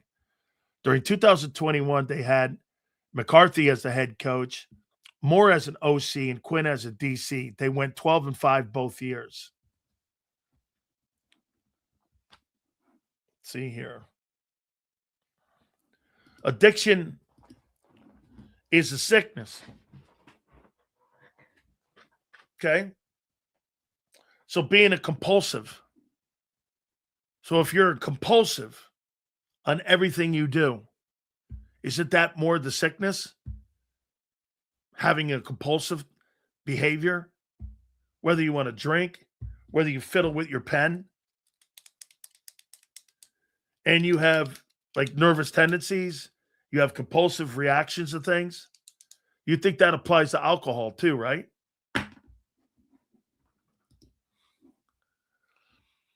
The Texas coach trying to make it seem like Sorsby was a leukemia patient and not a scumbag gambler was goofy. Kirby Holcutt, I know him well. He was a former AD at the University of Miami. And here's my take on Brandon Sorsby. Why are you pissed off at Brandon Sorsby? Did you not think the Avalanche was behind the gates? Did you think when you opened the gates for nil and for transfer portal, this shit wasn't going to happen? What were you expecting? Brandon Sorsby is a casualty to some of the things that all the shit that went on since Theodore Roosevelt when they put the NCAA in, because players were dying on the field back in the day. You know, Theodore Roosevelt was the guy who put the NCAA into action because players were dying in college football. So since that time, they've barely changed any of their bylaws. So at the end of the day, you're mad at Brandon Sorsby because he's getting a chance to play and you're mad at it. Well, you should have been paying players years ago. And you wouldn't be in this shit you're in now. You wouldn't be in the shit you're in if you started paying players decades ago. If you had just done the right thing, you wouldn't be here. Well, you're here. And guess what? You don't like it. Well, too bad. Can't put the genie back in the bottle now. And people are like, I can't stand college sports. There's no guardrails. Well, what the hell did you think was going to happen when you opened up the floodgates? And here's something else, the problem that you have with the NCAA. The NCAA always told you this, because we're telling you so.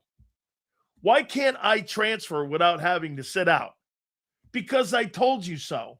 Well, kids now took that to court, and the judges went, no, you don't have the jurisdiction to tell people I told you so.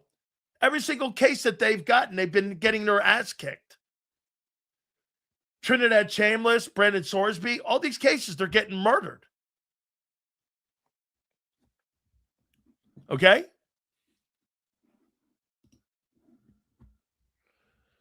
Hey, well, we're going to pay kids and we're going to have a transfer portal. Well, welcome to Brandon Sorsby. And that's what it is. Should the kid play? Yeah. You know why? You can't stop him. And you guys are with your moral code. He gambled on his own team. Okay? Well, legally, how are you going to stop him? Or are you just going to pull out your morals? Says he broke the ultimate code. You can't gamble on your own team. Okay? Well, make that stand up in court.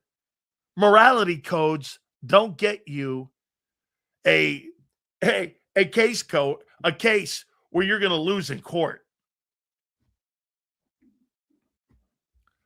The NCAA is ridiculous. National Communist Association of America. They have no teeth. They have no teeth. The gambling thing is an awful problem. Hey, by the way, you know the gambling get this. The gambling thing is a problem. Hey, Drew, do you know where the national championship is being held this year? Does anybody know where the national championship is being held? In college football. Anybody? Where they're going to hold the national championship game. And you're talking to me about gambling and FanDuel. Vegas. So you're getting on me about Brandon Sorsby and gambling and the national championship games in Vegas. Okay. How ironic. Guy bet and is betting on sports, but the national championship game, college football's got the game in Vegas. Who are you bullshitting? It's the ultimate bullshit artist. It's the ultimate Reyes bullshit artist. Hey, that's not right. Where are you holding the game? Las Vegas. Oh, of course. How could I not think that? It's Brendan, I know. Hey, Sills, if you had to build a franchise with one of these three coaches, Seifert, Switzer, or Sirianni, who are you taking?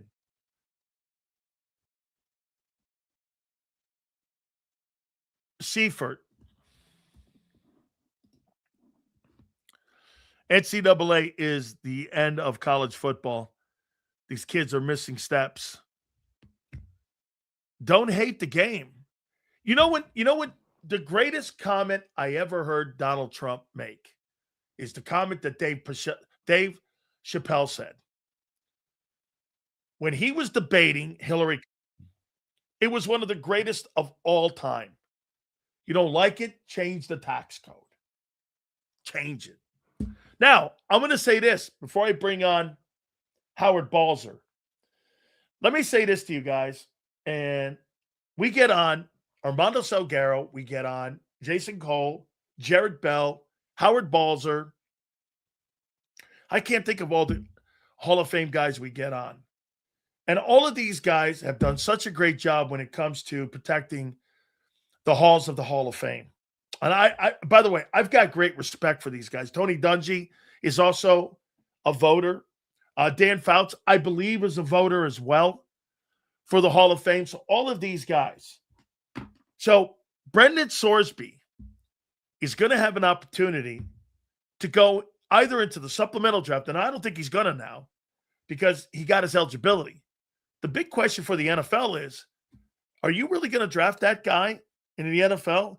And there's some notions out there that this guy bet on his teams on the under, quarterbacks like throwing for under. Are you putting, and by the way, he's got a first round designation on him. And like when Howard Balzer walks into a locker room, I used to walk into every one of them. They had this big giant guy there that says, gambling is prohibited. You'll be suspended for life. It's right there. Okay? How's the NFL going to handle this? How will the National Football League handle that case? We'll talk about A.J. Brown and Myles Garrett and all that, but without further ado, let's bring our friend in. Howard Balzer, he joins us now, Pro Football Hall of Fame voter. He joins us now here. I appreciate you coming aboard. Howard, thank you for coming aboard. Let's see how you're doing. What do you make of this case, Howard? Do you think he ever plays in the NFL? I think he probably will. And you mentioned just now about suspended for life. There's been some players since gambling has been legalized, obviously, in the last few years that have been suspended. Now, perhaps not to the extent of the bets that Sorsby made, but bets that they made while employed by an NFL team. And they weren't suspended for life. There were suspensions handed down, but not for life. I mean, Calvin Ridley, I believe I think it was a year, I believe. Jamison Williams, same difference. And so it'll give NFL teams pause. There's no question about it. Horning and Karras had a year too, if I'm not mistaken, right? Well, Karras and Horning, yeah, that goes back decades, obviously. And they were able to come back to the NFL after a certain period of time. I don't recall how long it was, but you know they missed some significant time for what they did. So you're 100% right that everybody knows the rules, but I think the thing that's signature and significant about Sorsby is that to the extent of the amount of gambling he did, and that he acknowledged that he had an addiction, and he got treatment for it. Now we all know about treatment for whatever addiction it might be. It doesn't mean that you're cured after going to a program. It just means that you have coping mechanisms and things that will, when you all of a sudden get that feeling, oh, I have to have a drink, or I have to take this drug, or I need to bet, that you have a way not to do it. And so I think that's what will give NFL teams pause. But when he becomes eligible for the draft, whenever it is, whether it's in a supplemental draft this year, and I agree with you, I don't think that will happen. If it's next year, there's obviously going to be significant things put in his contract that will, protect the team. Now, having said that, if he ends up being a high pick, I mean, you're talking about investing, significant money. $30 million. Yeah, depending on where you're drafted. I mean, that those dollars fall off very quickly. If you were to track the first round in terms of the first 5 picks, in terms of the total value of the contract and the signing bonus, it drops pretty significantly after the first 5 or 6 picks. But it's still, an investment by a team. But I'm sure there will be specifics put in that contract that if he violates the gambling deal, then that's going to void guarantees. I mean, heck, we saw it with Brandon Ayuk. Now, that was, not the same situation, but we saw what he did violated his contract, and it enabled the 49ers to void future guarantees in his contract. And so that's written in even for guys that haven't had a problem. Stuff like that is written in to protect the team's investment. So, yeah, I think he will play in the NFL, and it's up to him, obviously, to show that he's not going to gamble anymore. I mean, this happened. I mean, this gambling, apparently, I think it was 4 years ago when he was in Indiana, and there haven't been a lot of specifics that have come out, but it has been reported that he bet on his own team, but he wasn't even playing.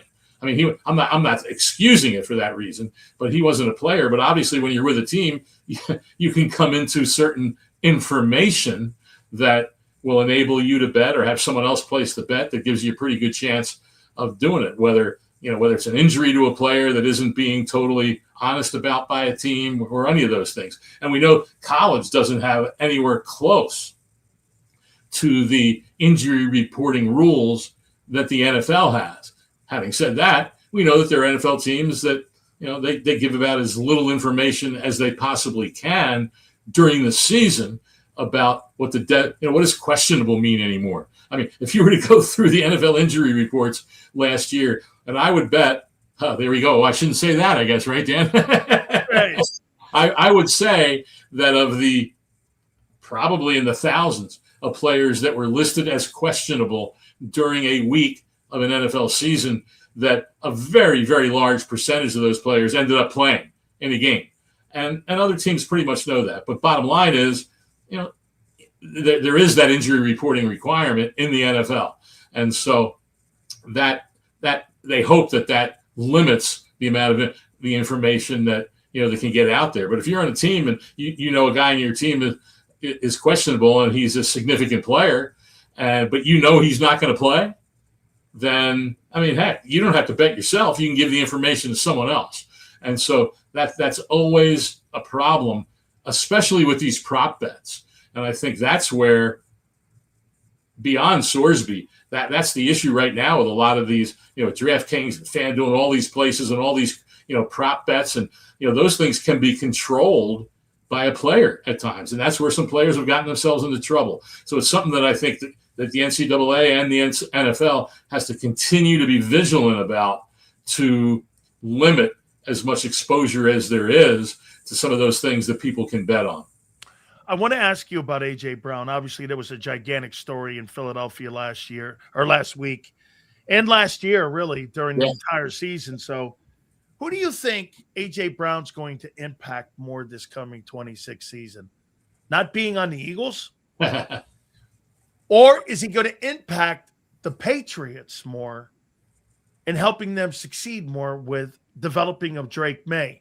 Yeah. And you can even ask this, what quarterback really will take and who will he affect the most? Not being with Hurts or being with Drake May? What's your take on this? I would say that what will be most affected is the Patriots, because this was a team that obviously was very successful last season, and they didn't have a great receiving core. And now you've added a guy that can elevate that group. And, of course, because of his relationship with Mike Vrabel, certainly factors into what is expected of him. The key from the Eagles' standpoint is, how do the other guys that they have added to the team, how much can they make up for the departure of A.J. Brown? Also, can Devontae Smith, up his game? I mean, he's often played at a very high level. Can he even go even higher? But, what does Lemon do in his first year as a rookie? That can be a difficult adjustment for a rookie wide receiver when he comes into the NFL. So how well does he do along with some of the other guys that the Eagles have signed? And so, I think it's hard to imagine it not having an impact on the Eagles. How much is a question. And then the other thing is the intangible, Dan, is that it's really difficult to measure how much did all the distractions and all the stories and all the things that went on with the Eagles and with Jalen Hurts at quarterback, how much did that affect overall the offense with all that stuff going on? And, all these teams have the same rule to ignore the noise. But a lot of times it's hard to ignore totally the noise, because these guys are human, just like all of us. And so, but that's the hard thing to really judge, is how much of an impact that truly had on their season, which was still a pretty good season. I mean, you have people talking about the Eagles like they were some, crappy team, which obviously, is not the case. And so how much better can they be with this? And, I think that's difficult to say at this point, but obviously a lot, like I said, will depend on all those other factors with that team, and with the offensive line, with some of the questions they have with that group going forward. So, we'll see. It'll be one of the more fascinating stories to watch in the NFL this season. You're close to the Arizona Cardinals situation, so I want you to dispel or tell me maybe it was true. How much of the Josh Sweat stuff was out there that was true? I mean, were the Cardinals maybe, you know what, as you know, Howard, you don't have to shop a player, but you can take calls about a player. Exactly. Okay. So, I mean, was it more that where they were taking calls about what they were going to do? There was a report that he didn't show up to some non-mandatory mini camps or some workouts and such. Give me the latest on what's going on with Josh Sweat. And the interesting thing, Dan, is there were some rumblings, early in the offseason that he, might be interested in being traded. He came to Arizona in large part because Jonathan Gannon was the head coach and was there in Philadelphia when Sweat had his best year as a pro. And then even last season with a bad team. Now, he didn't have a lot of game-changing plays that helped win games in the fourth quarter, but he still had 12 sacks and a whole bunch of tackles for loss.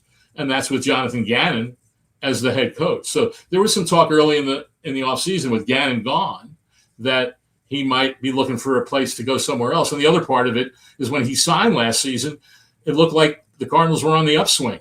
They had gone from, 4 wins in Gannon's first year to 8 the next. And there were some, increased expectations for that team where they could be competitive. Didn't work out that way.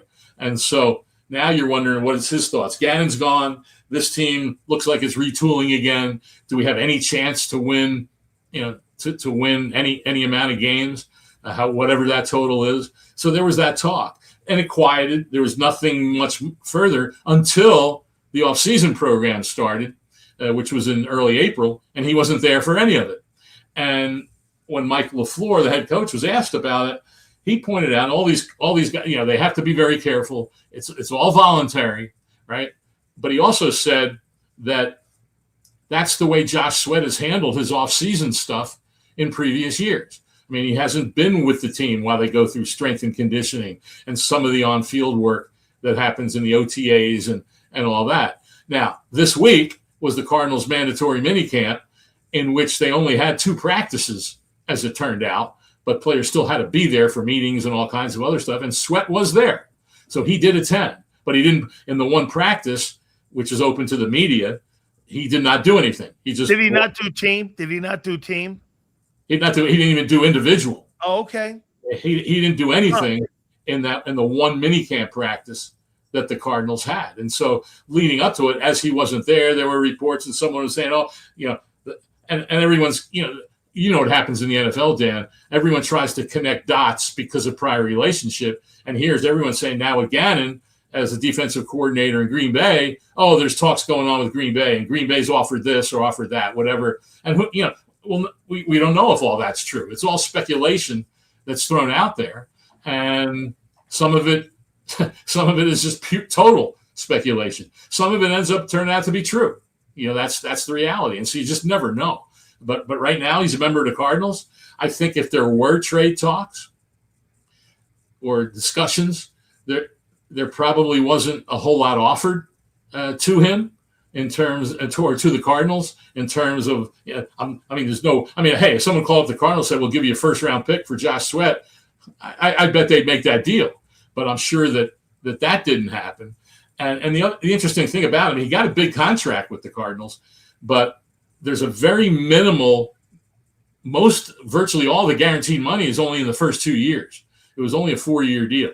And then in the third year, there's just, I think it's like $3 million of his salary becomes guaranteed that year. What would that be? 2020. Well, Well, yeah, it'll be next year. 2027 becomes guaranteed early in the league year if he's on the roster, but it's only $3 million. And so most top level players will get significant guarantees in the first 3 years of their contract, and he didn't get that. So you wonder if there were certain questions about him anyway coming in. Hell of a talent, but maybe a certain amount of inconsistency is there. So we'll see. We'll see what happens going forward. I mean, I doubt that he'll be traded because I don't know that the Cardinals would get what they perceive as value for him. And right now, he's clearly their best edge rusher. And so, but if they would get a good offer for him, I don't doubt for a second that they would move on as they try to now rebuild this thing again. Maybe not rebuild, but at least reset with a new head coach and a lot of new coaches. The reason I ask you this is because Drew Rosenhaus is his agent. And Drew Rosenhaus is representing Jalen Carter. And Jalen Carter is going through some individual drills right now as they're working on a long-term contract extension. Drew's got this thing called a hold-in. Right. He goes, it's like a tech. He goes, we'll do some individual drills, but we're not doing any team drills. A lot of players do that. And Drew does this when he's negotiating something right now. So, again, you don't think right now that the Cardinals are at least listening to maybe the Packers, or do you think that they're at least – I'm not saying actively. That's why when I ask you the question, I don't think that they're shopping him. Right. But do you believe that they're listening right now to potential people wanting to assign him? Right. And I think that all teams, to a degree, they're always going to listen. I mean, yeah, there's a certain amount of untouchables and gotta-haves, if you will, but there's not that many. There's not that many. Heck, look at the Myles Garrett situation. And it doesn't mean that the Browns were shopping him, but obviously the Eagles really pushed this thing for several months. And it was going on, as we found out, the discussions were going on for several months, and we're not aware of any other teams that were serious about doing that. And that's all it takes. All it takes is one team. So, yeah, absolutely. I think the Cardinals would take calls if they come, because you're not doing your job if you don't. What are you going to say? And I don't – like I said, I think Josh Sweat's a heck of a talent. But I did a little story during the season last year, Dan, and I went through all of the game books. For people who don't know, the NFL has a website where they have the game book for every game, has all the statistics and all that stuff, and a play-by-play of every play. And Josh Sweat's name, showed up in the entire season twice in the fourth quarter. Wow. Game book. That's with anything. That's sack, terrible. Tackle, anything. Now, there might have been some pressures in there. The one thing the game book doesn't have is pressures. They do have quarterback hits, but they don't have pressures. And he didn't even have that. And so that's where I said, hey, this guy's a heck of a player. But if you're truly a great player, and the Cardinals had it, as bad as that season was, and they did have some blowouts in the second part of the season, and he had some injuries at the end of the year. I have to give that caveat. But if you're a great player, that's where great players have to show up. And the Cardinals, except for a few blowouts in the second half, they had a lot of games that came down to the end, and they lost most of them. And that was a big part of their horrible record, is losing those one-score games and having opportunities in the fourth quarter and not being able to get it done. Now, I'm not saying he was the only one that didn't make big plays, but he didn't. He just didn't make game-changing plays in games where if the defense had come up with a stop, Cardinals might have won a close game instead of losing a close game. And so is that a part of his MO? Who's to say? But he didn't have, like I said, he didn't have any of those virtually in the fourth quarter last season. So I want to get into how you look at Hall of Famers. And you know what? I have this debate all the time. And you know what? I don't know what you're going to say, Howard. You and I have talked thousands of times about this. But I want to get how you look at players and how other people, there's 50 guys like you, and how you guys sit in a room and look. And I don't think fans understand what you guys look at. Am I wrong when I say this? When I see a player, and I'm going to use, let's say, Brandon Graham. Brandon Graham's got 2 Super Bowls. I'm sorry. I look at Brandon Graham's statistics in his very good career, and I look down the line on who this guy has been in his wonderful career, 16 years, 79 and a half sacks. And people will go, well, he's a Hall of Famer because he won 2 Super Bowls. And I go, if you think that guy's better than Leslie O'Neal, who's not in the Pro Football Hall of Fame, you're high. How in God's name and how people get there. Now, look, I get it. Fan favorites, there's a lot of passion, how people see the jersey buying, all of that. How do you look at a respected player? And how much do you put on the Super Bowl? Armando Salguero tells me, hey, if you win a Super Bowl, that's a team accomplishment. Yep. For him, it's a non-factor on how he looks at Hall of Famers. It's a caveat at the end when it's there when you're talking, but he says that's not the number one priority for him. How do you look at a Hall of Fame career? I'm with Armando 100% on that. And no one would debate the statement that football is the ultimate team game especially when it comes to winning and losing. The number of players that can impact a game and make a play that helps their team win whenever it is in the game or contributes to a loss. And that can be on special teams, where a guy's not in his lane for a kickoff return or whatever it might be, or a punt return. And all of a sudden that turns into a big play and is a huge difference in a win or a loss. And when you have segmented parts of it, there's no other sport where players only have one job: offense, defense, special teams. Every other sport, you have to play offense and defense, right? Except maybe a designated hitter in baseball. And so you've got to do it all. And so there's so many factors. And we'll hear coaches say this all the time, Dan. Most games, and there's a lot of plays in games, where average 120 plus plays, plus on special teams. And yet you'll hear coaches always say 4 or 5 plays are what makes the difference in winning a game. Totally. And that's reality. Howard, I say 25 plays a year dictates the difference between a 7-10 team and a 10-7 team.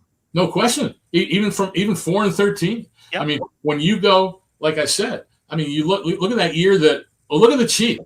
They're a perfect example. 2 seasons ago, they were I think they had won. I think some of it dated back to the season previous, but I think they won 11 consecutive 1-score games the season before.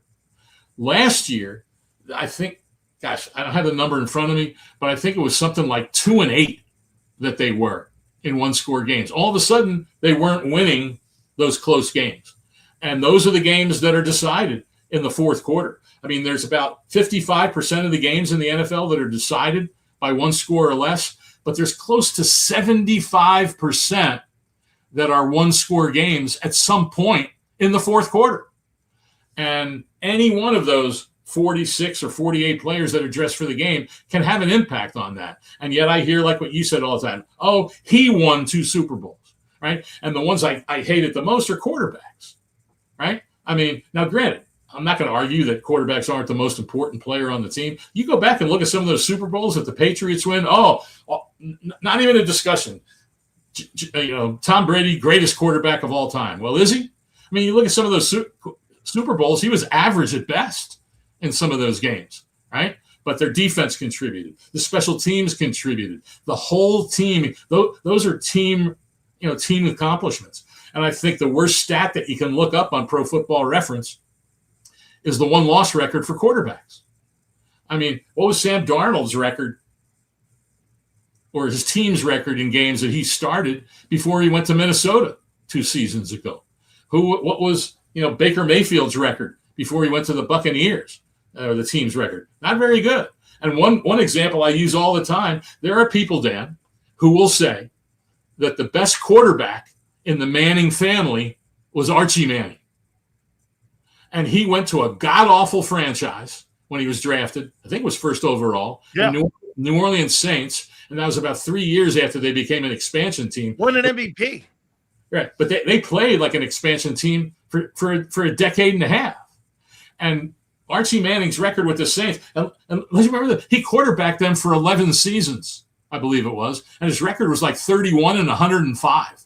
You're going to tell me that was the record of the team? Well, obviously, the team still felt he was darn good because he was the starter all that time, right? Even though the team was horrible. And so that just drives me crazy the most about all the debate about, oh, he didn't win a Super Bowl or he didn't do this, as if they do it alone in the ultimate team sport that there is. I'll relate one thing this happened years ago. I'll never forget it. LaDainian Tomlinson, one of the best running backs of all time, and he got in as a first-time eligible. He was being debated in the room, and someone asked, they were still in San Diego at the time, someone asked the San Diego selector, I forget who it was, well, can you Nick Canepa. What's that? Nick Canepa. He was for a while. Then there was a couple other guys, but there were a few. But it doesn't matter who the guy was. Someone in the room asked well, can you explain why the Chargers never won a Super Bowl when LaDainian Tomlinson was playing? For a running back of all positions. And I'm thinking to myself, why in God's name would anyone ever ask that and even think that should be part of the consideration for a running back? Aside from the fact that, as we all know, only one team can win the Super Bowl. Does that mean that everybody else is dog meat? I mean, it's just crazy to me. So, in answer to your basic question, perhaps when you get to the very end and you're debating one player against the next, and you look at the team success, perhaps that becomes a little bit of the separator. But I try not to look at that because, like I said, to me, it's a team. And the one thing that's the hardest in football of all, Dan, is how much are players made better because of who they have around them. I remember when Alvin Harper was a very successful, now he wasn't close to a Hall of Famer, don't get me wrong, but he was a very successful receiver for the Cowboys with Michael Irvin on the other side. And he was a big play threat, and he made a lot of big plays. So he becomes an unrestricted free agent. And the Tampa Bay Buccaneers go, oh, look at these numbers. Oh, look at this, average per reception. And they gave Alvin Harper a ridiculous contract to be their number one receiver. And he hardly did anything. I'm trying to remember the linebacker. Oh, my goodness. I remember there was a linebacker on the Baltimore Ravens who was a heck of a player in that Ravens system with Ray Lewis next to him on the inside. I think his first name was Ladarius. I forget exactly what his name was. He became a free agent. Got a huge contract from a new team. Never did a thing. Because all of a sudden he went to a team that wasn't as good. Didn't have Ray Lewis around him. And so that's the one thing sometimes that is hard to judge with players. How much were they made better by the team around them? Sometimes I look harder at guys that weren't on winning teams to see what they were able to do on a team that didn't win.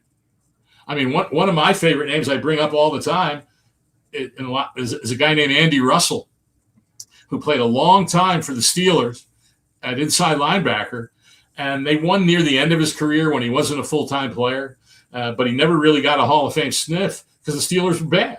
Well, then they got really good, and all of a sudden everybody's getting in. Well, you'd have to do a hell of a lot of convincing to make the point to me that Jack Ham, who was a hell of a player, don't get me wrong, was better than Andy Russell. Now, I'm not going to mention Jack Lambert in that.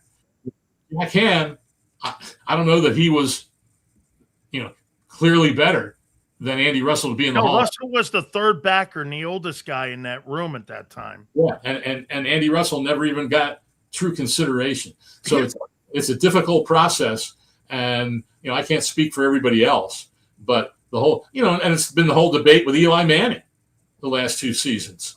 I mean, is that a Hall of Fame quarterback because the team won 2 Super Bowls, which I have made the point that they wouldn't have even been in position to win those Super Bowls. He's not better than Rivers. Right. Well, I agree with that.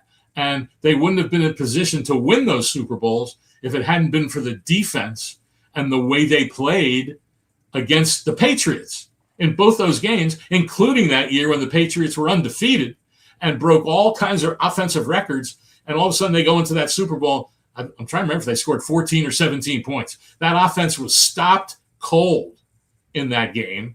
But, of course, Eli Manning gets the MVP because he made big plays at the end, and you couldn't pick out one defensive player that just went nuts, with 3 interceptions or 5 sacks or anything like that, because it was a team win. It was a team defense down that Patriots offense and enabled the Giants to He's Jim Plunkett. win those games late. he's Jim Plunkett. I mean, that's how I see him. And I think no shade on Plunkett. Okay, no shade on Jim Plunkett. I love Jim Plunkett, but I don't look at Eli and go, "Wow, what a generational player that guy is." I get it because it's royalty, the final name. And the reason I'm bringing this up is I have this debate in Philadelphia all the time about Jalen Hurts. I'm sorry. When I see that player, I see a really good player. Yes. But I don't see Hall of Fame guy. No, I just don't see it. No, I agree. No, I'm with you on that. Now, obviously, there's still years ahead, and who knows how the narrative could potentially change. You have to wait for the career to be over.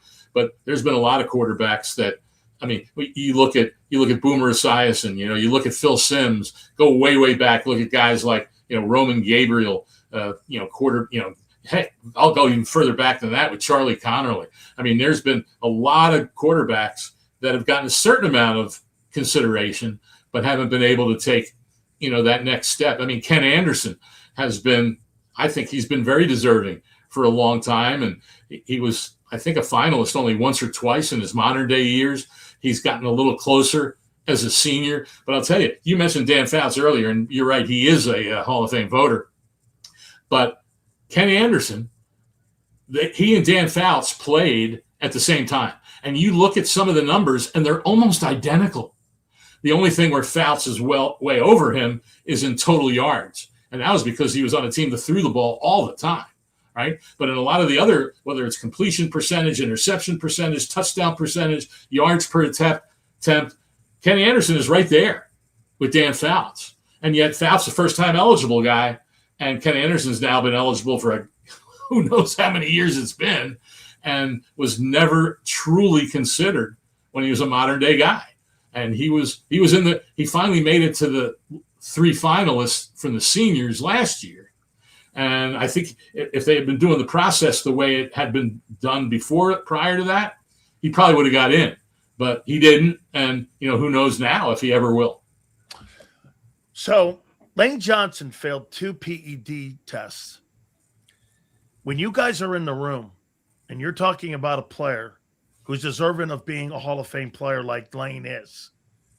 It's 2 Super Bowls. I mean, and being a right tackle, I think that's changed, right? The dynamic, because they move the edge rushers around now. They're not like Lawrence Taylor was on one side. They move them around. So right tackle, left tackle conversation has kind of gone away. Do you hold that against the player if he's been busted twice for steroids? I don't. Because you just mentioned the word there, we don't know that they were steroids. I mean, okay. It's and I think, and I'm glad to hear this. That's been a nuance that I think has been forgotten over the years from the days of Lyle Alzado and Mandarich, Tony Mandarich, and those guys who just anabolic steroids that just pump their bodies with that to get bigger and stronger. And then when the NFL finally cracked down, and all of a sudden it's like they're finding substances that should be illegal and are considered performance enhancers. And there's never been the true discussion of how much of this is. A lot of times guys are taking something that is illegal, and it's just to recover from injury quicker. 99% of that, Howard, is why that is. Yeah, and all that. And so I don't look at it, as a big mark on a guy's career. I'm not saying that others don't, but they don't. And the biggest, the biggest farce of baseball is that all of a sudden, everybody knows that guys were popping the amphetamines like they were candy for decades in the NFL. Is anyone going to try to convince anybody that Cal Ripken Jr. never did any of that, to be able to play every day for the number of years, that he did? Now, you could argue that it maybe didn't increase his performance on the field once he was there, but it sure helped him stay on the field and be on the field. So is that more of a performance enabler than a performance enhancer? But I've had NFL guys tell me too that, you take those, it helps you recover from injuries, and the NFL banned them, and baseball did also. But no one's ever gone back and talked about that era of baseball. All they talk about is, the steroids and, all those things, that were taken during that time, and you don't know all the guys that were. So anyway, I think that there should be a more nuanced discussion about it, and obviously we know that a lot of times players are taking something and it's a supplement or whatever it might be, and the whoever made it, produced it, didn't put all the ingredients in it. But a player's responsible for everything he puts in his body. And it's up to him to tell the team what it is and have the team check it out to make sure that. But if it's not on the label, how do you really know if there's something illegal in there? So I like I said, I don't use that as now if a guy's like a over and over and over, but you just don't see that. And players are smart. They're not going to do certain things. So no, I don't mark a guy down because of that. Because again, even for those guys, the few that are caught with it, you never know how many weren't. And that's the one unknown of guys that did it, but they just weren't. They were unlucky and just weren't caught. All right, couple more here for you. I love our conversations, Howard. Do you have time here? A couple more here? Yeah, absolutely. Okay. So if you were looking at guys today that are playing the quarterback position, and I'm going to throw some names at you, and you tell me what you think if they're on track for you that you would consider when you look at their skill set. Lamar Jackson, Justin Herbert, Joe Burrow, Josh Allen, and Patrick Mahomes. Let's just go with those 5 guys. Yeah. Those 5 guys, would you say right now are projecting to be in the conversation one day for being a Pro Football Hall of Famer? Oh, absolutely. I think they'll definitely be in the conversation. Now, what does that result in? How do you end up separating? You don't know when they're obviously all going to become eligible. And by the way, Ben Roethlisberger becomes eligible next year. But yeah, they definitely will be in the conversation. And what will separate them? That's going to be a lot of debate and a lot of discussion about those guys because they're so talented and so much ability. And you didn't mention Matthew Stafford. So it's a great time for quarterbacks in the NFL, and I'd have to suspect that I don't know that first time a lot of that depends on who's eligible at the same time, but I would say from that group, it's hard to imagine that Patrick Mahomes won't be a guy going in his first year. I mean, heck, Drew Brees did, and I think any of those guys that you just mentioned are certainly, clearly, as good as or maybe better than Drew Brees, and he flew in on his first year of eligibility. Even with, and there's that Super Bowl debate, even with 1 Super Bowl to his name. I mean, heck, Peyton Manning only had 2. Excuse me, and the second one was more the defense than anything he did for the Broncos. But that debate. I mean, people. I'll always remember this, Dan, as I digress for a moment. The year after the Ravens won the Super Bowl with Brian Billick. Oh, back with Trent Dilfer. Yeah, and Brian Billick was the head coach. And the next summer in training camp, someone asked him about why it's so hard to repeat as a Super Bowl, a Super Bowl team. And Billick said, "Well, do you realize how hard it is just to win the first one? And to win 2 in a row? I mean, it's just, I think people just, I guess sometimes people think it's just, and you hear this from coaches all the time, how hard it is just to win a game in the NFL, much less a Super Bowl. And yet there are people who think that's easy, I guess. They think, oh, yeah, it's easy to win. It's easy to win. And then they're always looking for someone to blame why a team lost, when most of the time you're just losing to a team that's better on that day. And that's the essence of sport. I got to ask you about one last one here. The Patrick Mahomes extension here. It's worth $529 million, making it over $500 million, and could make it where that starting in I think 27, he'll make $64 million a year. If you had to pick a game,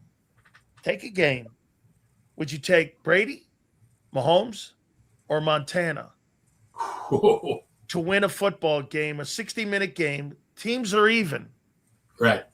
No Jerry Rices, no anything. By the way, Montana didn't win all the Super Bowls with Jerry Rice.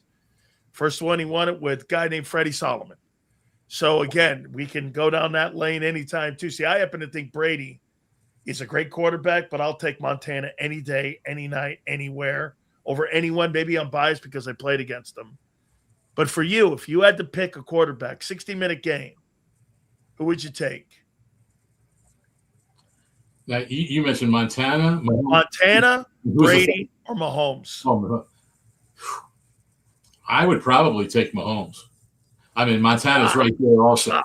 And Montana's right there also. But it's interesting. Someone asked me on a radio show once a question, not exactly that, but similar, because I was bringing up the whole Brady thing about everyone, automatically greatest of all time because his team won all those games. And they said, well, who was better among – and so I put it this way. If I was – and this was several years ago. If I was starting a team and I was building it around a quarterback, who would I take?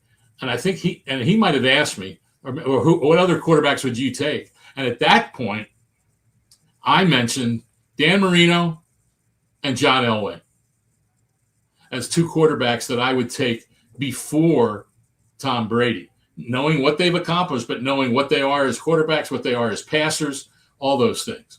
And so I said I would take those two. And Montana would be right there in that debate. And now, when this was going on, Mahomes, hadn't won as many as he has now. He was younger. I'd probably put him in that same group. And so that's the way I look at it. And it's not a knock on Tom Brady. I mean, obviously the guy was a heck of a player, but we're talking generational players here. We're not talking about just exactly.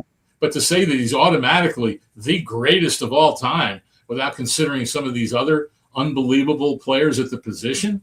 I mean, put any of these other quarterbacks with the Patriots, and how many, would they have not won as many? They probably would have. And so, but that's what makes it so much fun to talk about, because there is no really right or wrong answer to it. But it always, those who think they have the right answer, then they won't even consider, the debate. Just because a guy's just because a guy's been on all those winning teams, he's automatically the greatest of all time. And I don't know. I just don't see it that way. I want to sneak one in on you on a coach here. Do you think it's any coincidence that Belichick coached the two greatest players considered, as you just mentioned, Brady and Lawrence Taylor? Or do you think that was just a coincidence that he coached those guys? I mean, it's hard for me to believe that in the 107 years of the league, he happened to have coached Tom Brady and Lawrence Taylor, and those guys were who those guys were. I'm not taking anything away from those guys, but do you think there's something to the fact he coached what could be argued the two greatest players on both sides of the football? Well, on Brady, I would just argue that that Belichick coached that whole team to all that success, and the way he put it all together, and was tremendously successful, even though it was acknowledged that that Spygate existed for 7 seasons, and everyone tries to slough that off as if it was no big deal. And Jimmy Johnson says, "Well, we tried and it didn't work." Right? Okay, fine, it didn't work for you, but obviously he wouldn't have done it for 7 years if it wasn't helping him, right? It wasn't like a one-off. He did it for a game or two against the Jets. He did it for 7 years, and then the league destroyed the tapes. And I'll tell you a quick little story on it before I get back to your main question.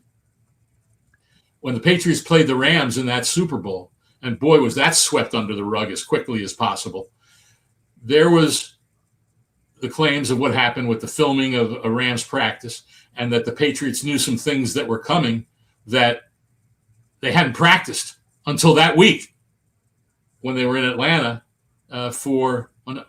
no, that one wasn't Atlanta. That was New Orleans for the Super Bowl.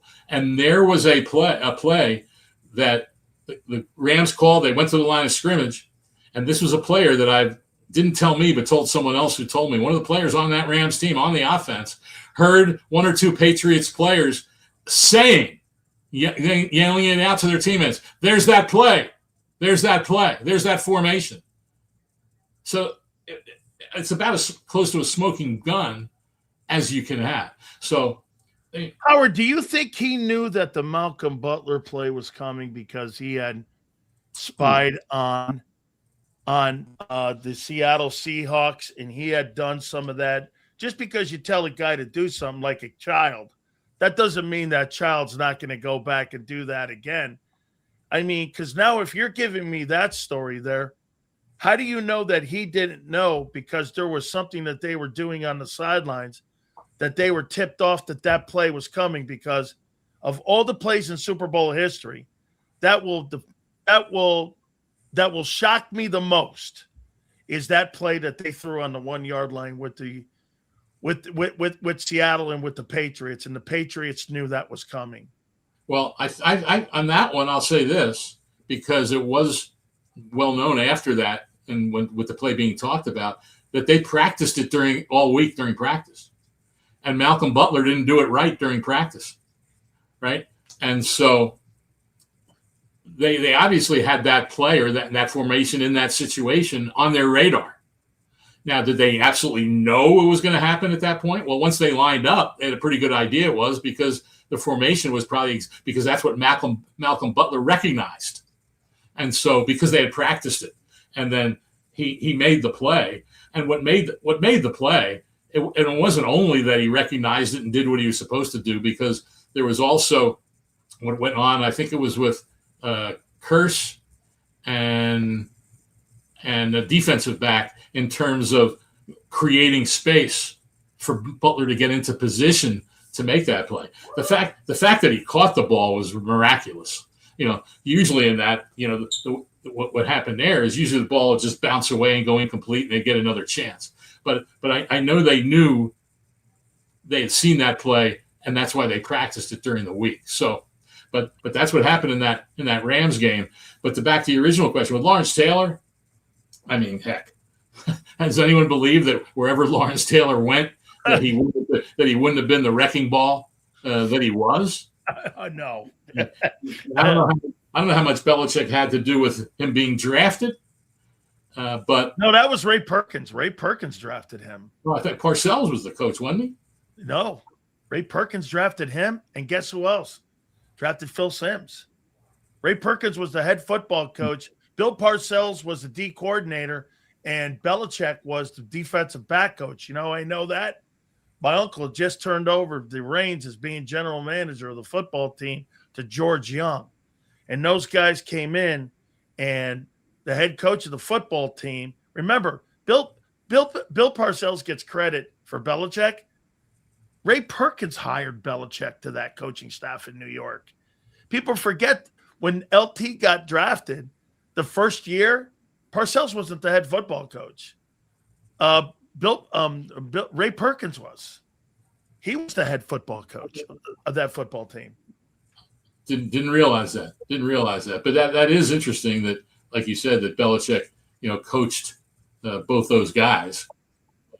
It's still, it was the systems he put in place and all of those things that enabled, the Patriots, to be as successful, as they were. And we'll never know. We'll never know how much all that filming of opponents helped them and to win this game, or, as we talked about earlier, 4 or 5 plays in a game, right? Howard, you don't sound like you're a real fan of that Patriot dynasty. You think it's a little Raiderish, don't you? Where all the things that Al did back in the day what's his name? Wes Chandler told me a story that every time the Chargers would go to the Alameda Coliseum, that he would turn on the sprinklers and the water would be everywhere. And it doesn't rain in Southern California, but he didn't want those guys running around breaking light bulbs on the scoreboards because, and from what I understand, the headphones used to go out at the Coliseum all the time.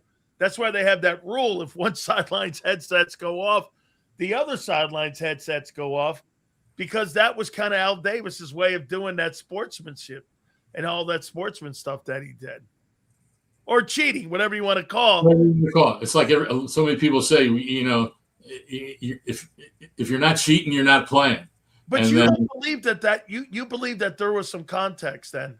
Am I reading it right? You believe Yeah. there's some context to what people were saying about whether or not those guys, again, you got to look at everything. Do you think there was cheating going on? Do you think there was inappropriate ways of how they did business? And again, compared to Don Shula and how Shula did business and how the Belichick era did business, you think there's context there, don't you? Yeah, I definitely do. And again, we'll never know about some of the other guys, stuff that they might have done or tried, But the bottom line is, they did get caught. And for those, it's like people are they'll say, well, they were punished for it, right? So why should that affect this Hall of Fame, deal? Well, yeah, they were punished. I mean, the slap on the wrist, you lose a draft pick, $250,000 for him, whatever it might have been. But it's all about winning.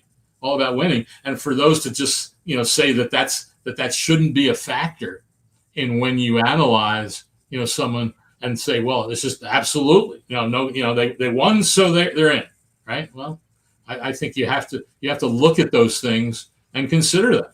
And it's interesting. And plus, Dan, it's interesting to me that during all those years, there was so much narrative. Oh, the Patriots are cheaters. They're cheaters. They're cheaters. They're cheaters. And then when he's not elected to the Hall of Fame and his first time at it, all of a sudden all that stuff didn't matter, right? Well, which is it, right? You can't have it both ways. And I just think the entire record needs to be considered. Any changes coming with you guys? Have they come down on anything on what they're going to do? Is it going to hush right now? Is everything all good? Usually we don't find out about potential changes in process or whatever it is until August, right after the Hall of Fame weekend, because that's when the board of directors meet and the Hall of Fame people, Jim Porter and staff and others. I'm sure they've been looking at things a lot and analyzing and talking to people and different ideas, and then they'll come to a conclusion of what they believe should be the changes. And then they present it to the board at their board meeting, which is Hall of Fame weekend. And then soon after that, we find out about what those changes are. So we're about 2 months away. And I don't know if any of us as selectors will be told what's coming down the road. I'm sure, obviously, if we are, it will be incredibly hush-hush that no one can say anything about it. But we're all wondering, as selectors, what might happen and what will be done to quell a lot of this uneasiness there is with the way the process has been handled the last couple of years. It is always a great conversation. Howard, thank you so much for all your time. Make sure you folks check out his fabulous work. Thank you again, Howard. We'll do it again soon. Thank you, my friend. My pleasure. I'll mention everybody, the Lindy's Pro Football Magazine that I've done now for 34 years, believe it or not, is now available on the newsstands. Although I guess there's no such thing as newsstands anymore, are there? Right? No. I mean, you have to search around what grocery store might have ordered. You've been doing this so old. I was in the Lindy's back in the day. That's how long you've been doing this here. That's great stuff. I love that magazine. It's one of the absolutely best magazines when it comes to giving like detailed updates of what your football team is expected to do. There's all kinds of percentages in that thing too. You guys break down a lot of stuff when it comes to third down in that thing, right? Player projections, everything. Yeah, a lot of breakdowns, full page rosters that have a comment on every veteran player and draft choice that's on the roster. So there's a lot of good stuff in there. And I'll just throw out a phone number quickly, if you don't mind. 205-871-1182. That's the phone number for the Lindy's production office in Hoover, Alabama. And if you don't want to have to drive around town and say, oh, I wonder if they have it here, have it there, you can call them up and order it and they'll send you one. Now you might have to pay a couple bucks or whatever it might be for shipping and handling, but it'll be coming in the mail and you don't have to drive around town, and especially with gas prices, and go to a place, they don't have it. Where do I go now? And they don't have it. And all you do is get frustrated. So 205-871-1182. Give him a call. Lindy told me, Lindy Davis, when I was there, and he told me this last year, they have about a very large percentage. It's what's kept them in business, really, is the people who order it by phone, who call up and order, because there you're not paying for distribution. You're not paying for all those other things. Just pop it in the mail, and send it. And so they're largely still in business because of the devoted people who call and order it over the phone and get it sent to them. So I'll say that. I get it sent to me through the Football Writers Association of America. They send it through that for me. I get that every single year. So, Howard, thank you again, my friend. Absolutely anything you need promoted from me, let me know. Thank you again. We'll talk soon. Sounds good, Dan. Take care. Always enjoy it. You got it. That is the great Howard Balzer, Pro Football Hall of Fame voter. I want to read some of these super chats here. Agents only get 3% deals per CBA. That completely changed. You're right. The collective bargaining agreement changed. And agents back in the day used to be able to do a lot. Here's Kimbo. Had to go back 2 classes, but look at Wemby and his team. The frontal lobes haven't developed. Doesn't happen until the age of 25. For as much talent, their processing center not matured. A real thing. That was some of the as Charles Barkley said, Kim, that was some of the stupidest basketball he's ever seen. Okay? That was some of the stupidest stuff he's ever seen. By the way, I hope you understood why we asked those questions. You guys constantly think that because a player like Jalen Hurts has been to 2 Super Bowls, that these voters look at him as a Hall of Fame talent. They don't. They don't. They don't. Howard's one of 50 voters. Jason Cole said the same thing. There's 2 of the 50 guys that look at Hurts and go, that's not a Hall of Fame talent. He's nowhere close. They look at guys like Herbert. Justin Herbert's a modern-day Phillip Rivers. You see, again, I'm trying to educate you here on how they look at players. And by the way, no shade. Jalen is a really good football player. Is he a Hall of Famer? Nowhere near it. And you even saw, like I said, I can't have these Hall of Famers tell you enough. Once again, whatever he says is irrelevant.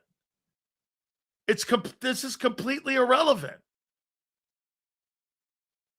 When you look at guys and how they are when it comes to playing the game, they don't see him as a Hall of Fame player. Whatever you think, guy, the system has been in place. This is not going to change. That's not going to change. They don't even look at Eli Manning as a Hall of Fame player. Eli Manning's got 2 Super Bowl MVPs, and they don't see him as a Hall of Fame player. How could they possibly look at Hurts and look at him and say he's a Hall of Fame player when they don't even see Eli Manning as one? Where are you getting that from? Get this. I'm not even going to read it. Eli Manning is a 2-time most valuable player in the Super Bowl, and they don't even look at him as one. Okay? And that's why he's going to be replaced. Why do you think Torrey Holt keeps getting passed over? It's because he's primarily a number 2 wideout. Correct. You don't go to the Hall of Fame when you had 1 good year of passing. Correct. Everybody gets replaced. Right. Okay?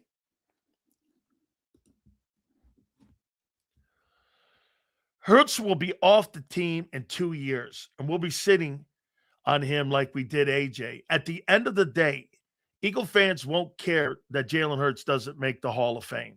Really? Well, I would.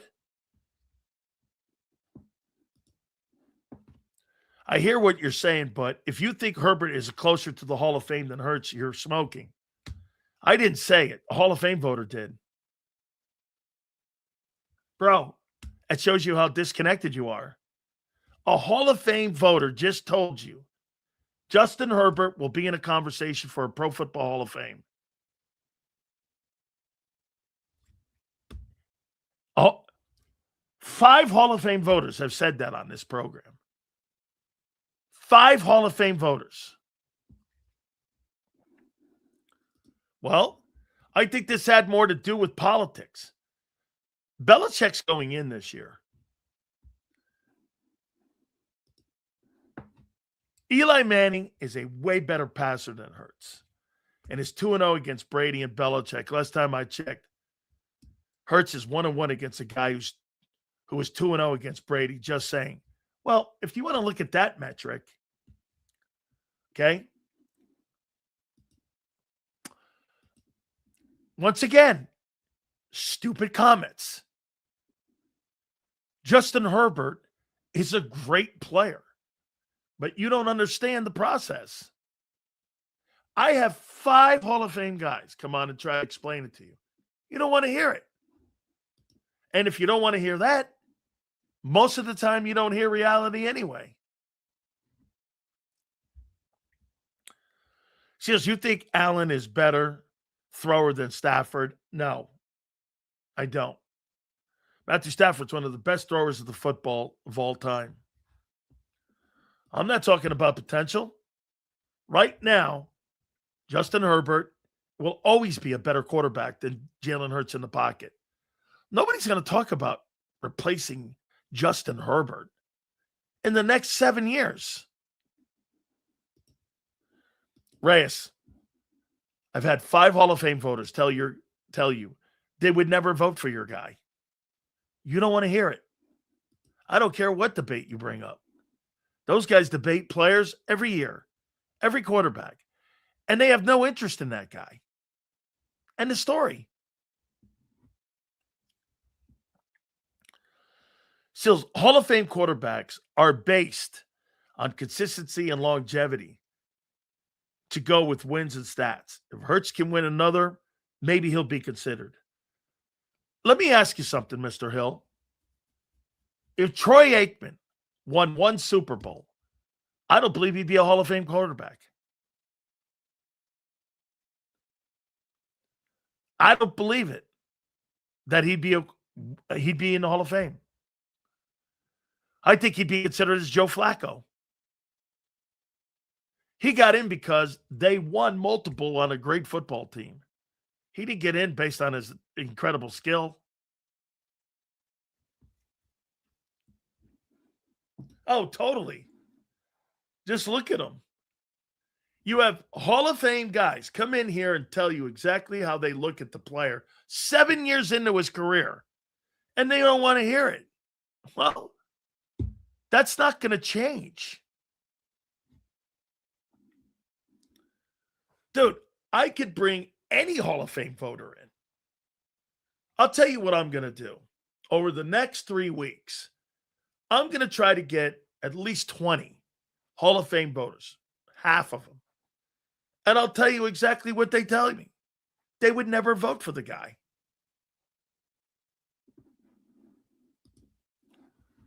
I consider Hurts as a Hall of Fame.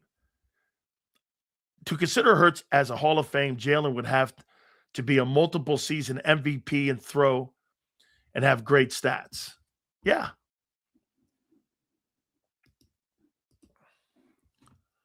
If Hurts was available for trade tomorrow, that one GM's calling Howie. Correct. I'm not building my team around him. Let's see here. Yeah, I saw the World Cup.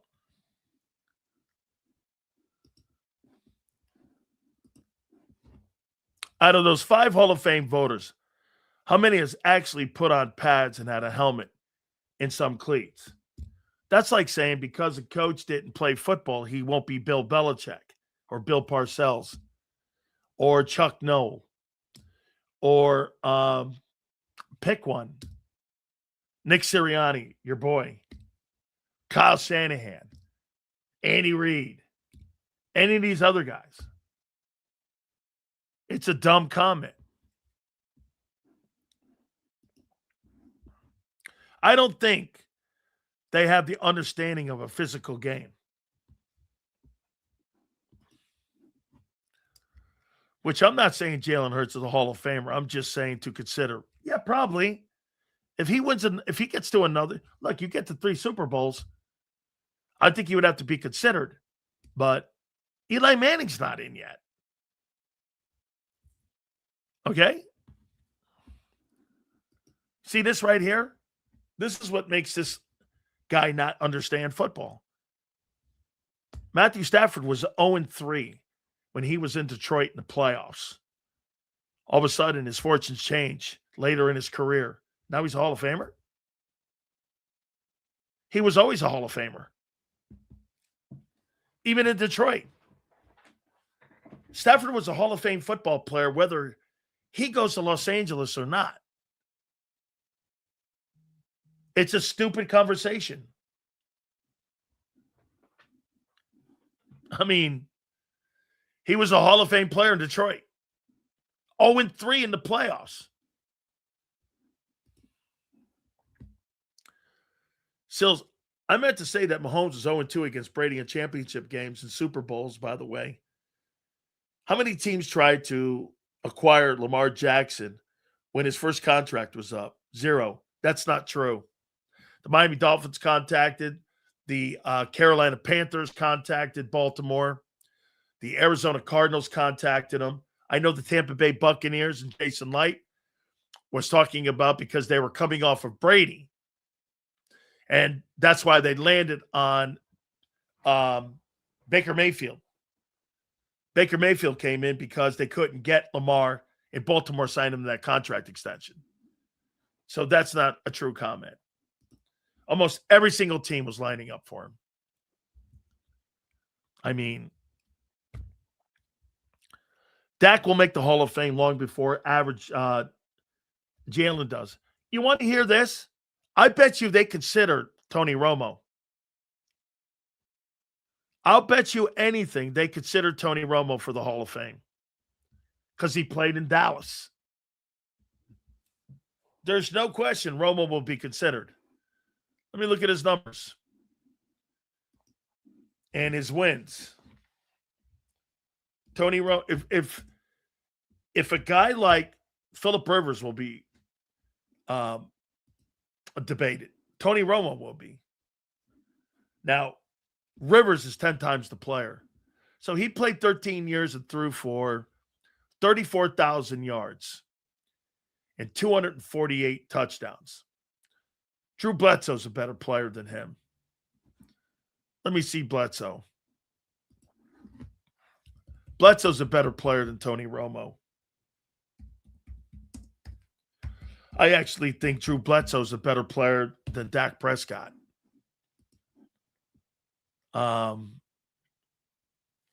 Yeah, he threw for 45,000 yards. On 251 touchdowns. I think Bledsoe was better than Dak Prescott. Okay.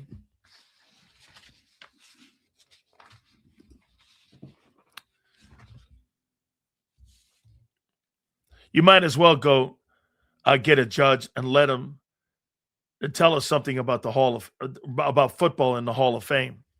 Hey, guy, that sounds really nice, what you just said. It's irrelevant, what you said. The system is what it is. There's 50 Hall of Fame voters. We've put on 5 that said Hurts is nowhere in the room of their considerations. And he's 7 going into his 7th year as a player, 6th as a starter. I don't know what to tell you.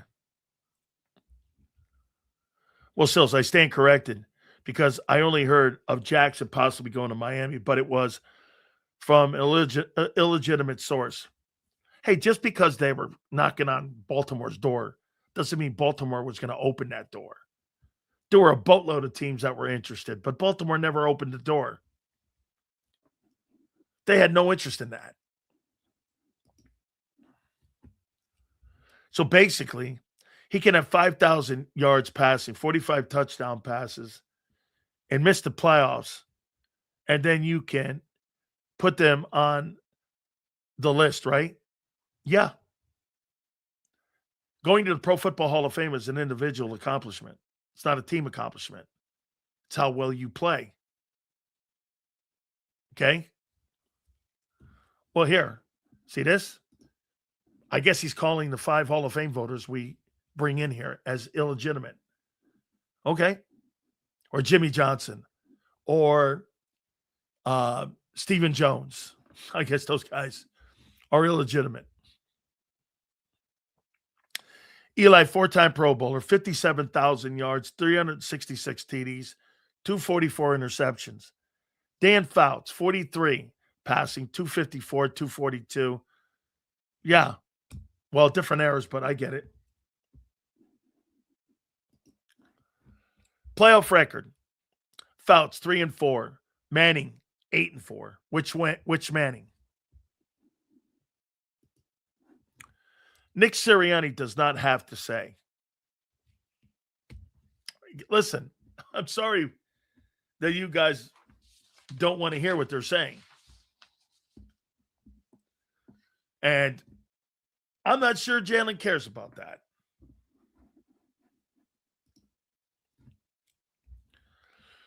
So what's the difference of you telling us that we've never played? Listen, I'm saying you've never been in a room when they're having these conversations. I never talked to you about not playing on a football field. How would you know being in a room when a team meeting's in there and they're going over how you play a 43 or how you play a West Coast offense? That's what I ask you.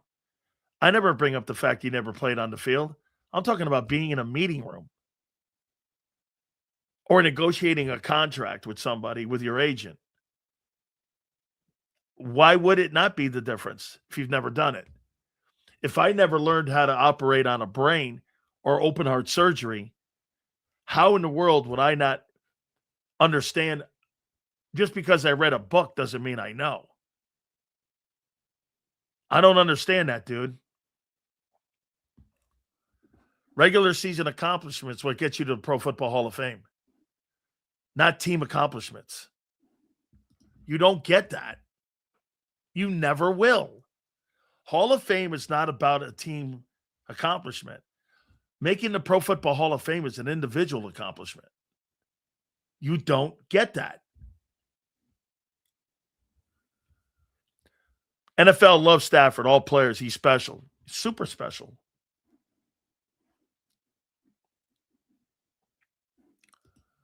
Let's see here. Ray, it's funny. You have a reaction to those comments. You never say shit to anything else. Just stick to those guitar covers, buddy. Save yourself. He embarrasses himself every day. That's embarrassing for the Chargers. Fouts and Rivers, it is embarrassing that they couldn't do anything with two Hall. Hey, by the way, does anybody know the name of the quarterback that actually took a team to the Super Bowl? His name is Stan Humphries. Stan Humphries took the Chargers to the Super Bowl, and not Dan Fouts and Phillip Rivers. That's all you need to know.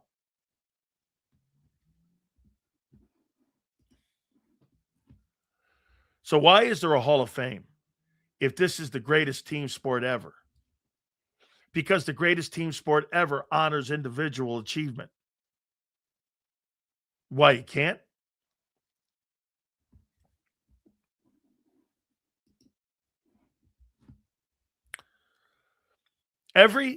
Even in high school and college, if you change every aspect of an offense, it's going to be hard to adjust in that little of time. Correct.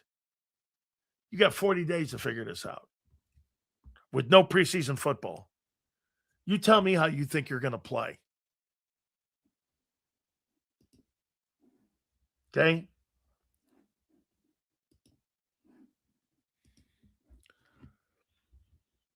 You're on that good if you think Romo over McNabb. No way.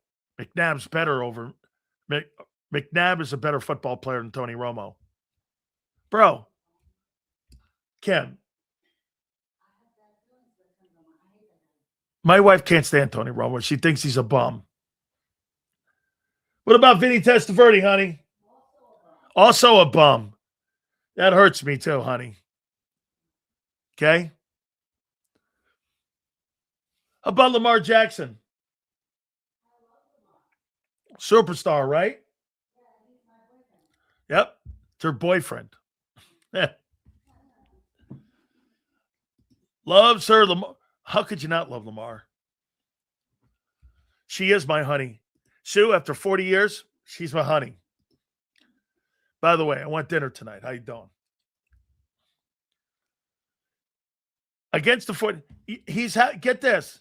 He's having internet troubles. He said to me, earlier in the week. I'll redo that. Let's see if we can get him tomorrow. I forgot, Denny. Thanks for reminding me. I was supposed to get him on Tuesday, but he had some internet issues. Okay. Is Kim in the basement when you're doing your whole show? No. Kim's aggravated because my studio, she has to kind of be quiet. But, she's like, she hates it. Believe me when I tell you. She comes and go. What'd you say? I come and go.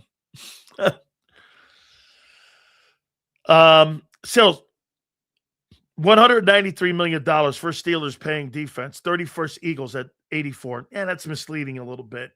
Eagles got more talent than the Steelers. They're paying for older players there.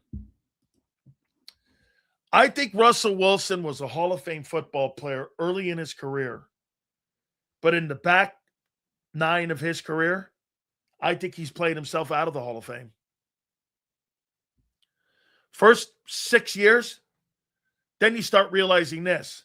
Well, wait a minute. Was that team more Marshawn Lynch and that defense? Because when those things started deteriorating and Lynch was taken off that team, Russell Wilson was mediocre. Marshawn Lynch was the mail carrier of that football team in Seattle. Okay? Well, wait a minute. He did as much as Jalen Hurts has done in his first 5 years. I've made that point. His first 5 years, he went to back-to-back Super Bowls, won 1-2, and threw for more yards. His first 6 years, he was on a trajectory to be a Hall of Fame player. When they start taking good players away from him, here's Russell Wilson here.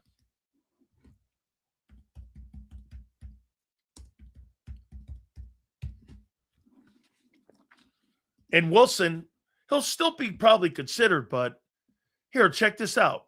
1, 2, 3, 4, 5. 1, 2, 3, 4, 5. His first 5 years, 2, 3, 4. He was 54. He won 54 football games, threw for 4,200 yards twice, led the league in touchdown passes twice, went back-to-back Super Bowls and won one. Well, in the back 7 years, 6-8, 4-11, 7-8, 5-6, 0-3, and 9-7. I don't know. What happened? Well, the football team around him deteriorated.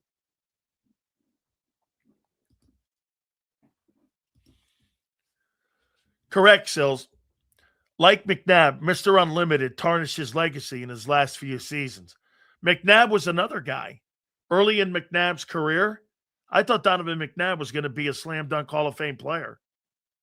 By the way, when I saw him in college, put 60 points up on my Canes, I thought that guy was going to be like insane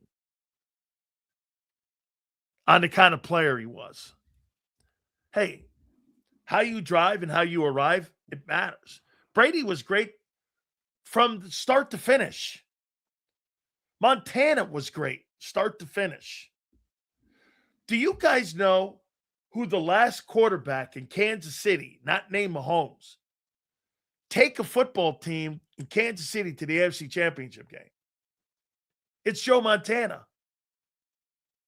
Whether you put Montana in Kansas City or you put Montana in San Francisco, Montana's the greatest quarterback, in my opinion, of all time. Joe's not losing a game. His first Super Bowl he played. Well, let me read you the names on that Montana first Super Bowl. 1981 49ers. And you tell me what you make of this roster. These guys were Super Bowl champions.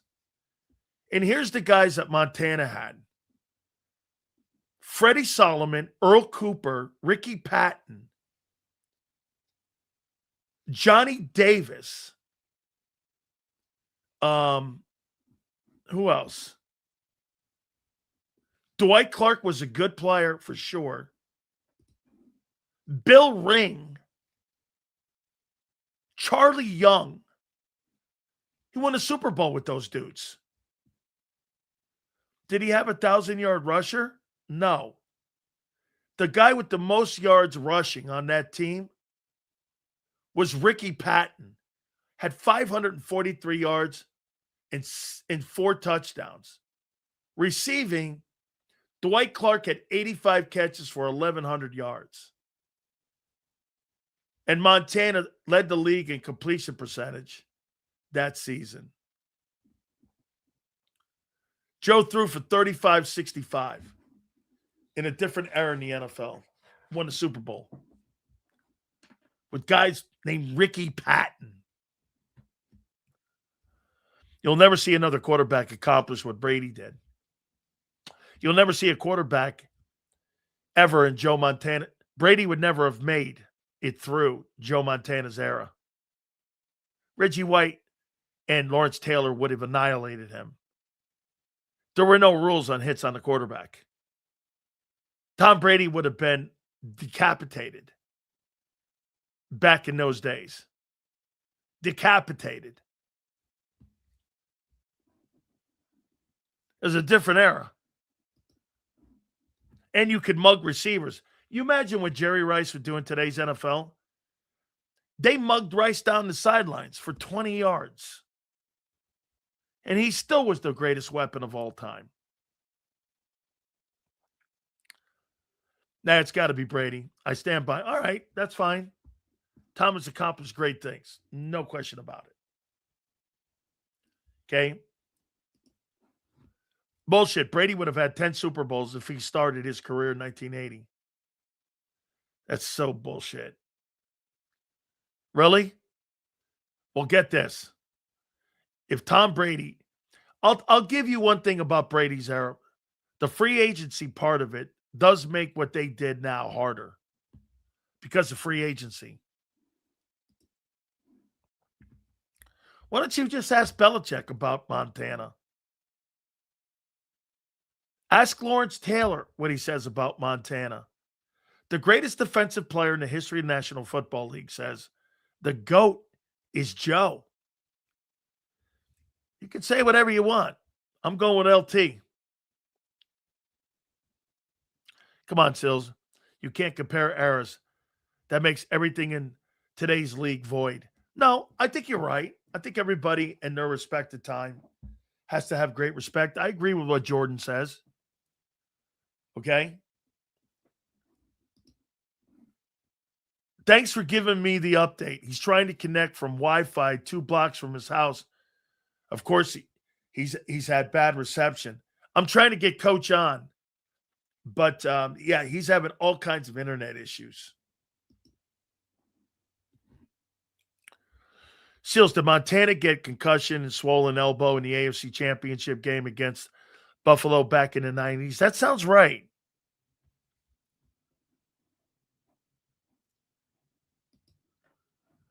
Imagine Barry behind that Dallas offensive line. Well, Kim, who'd you take? Barry Sanders or Emmitt Smith? I don't think she can hear me. I'm an Emmett guy. I'm an Emmett guy. I'll always be an Emmett guy. Joe is about 6'3". I played against him. He's about 6'3". He was taller than you thought when you got out there. I got a great picture here. Let's see here. Sileo sacking Montana.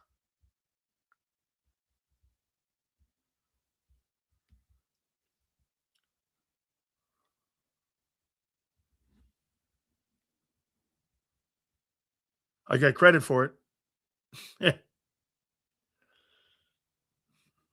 I got credit for that. There's big cells. I don't. I love that picture. Big cells, Montana, baby. He was so good, man. He was such a great player. Montana. Russell Wilson did not make the playoffs every year his first year. Well, wait a second here.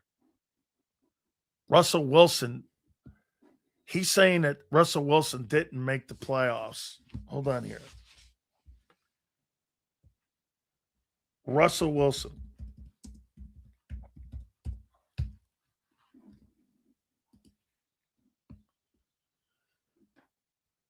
Went 11-5, 13-4.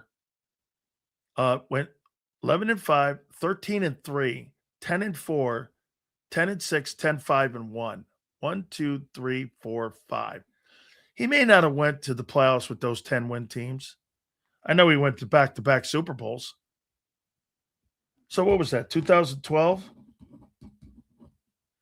to 2016? Take a look at that.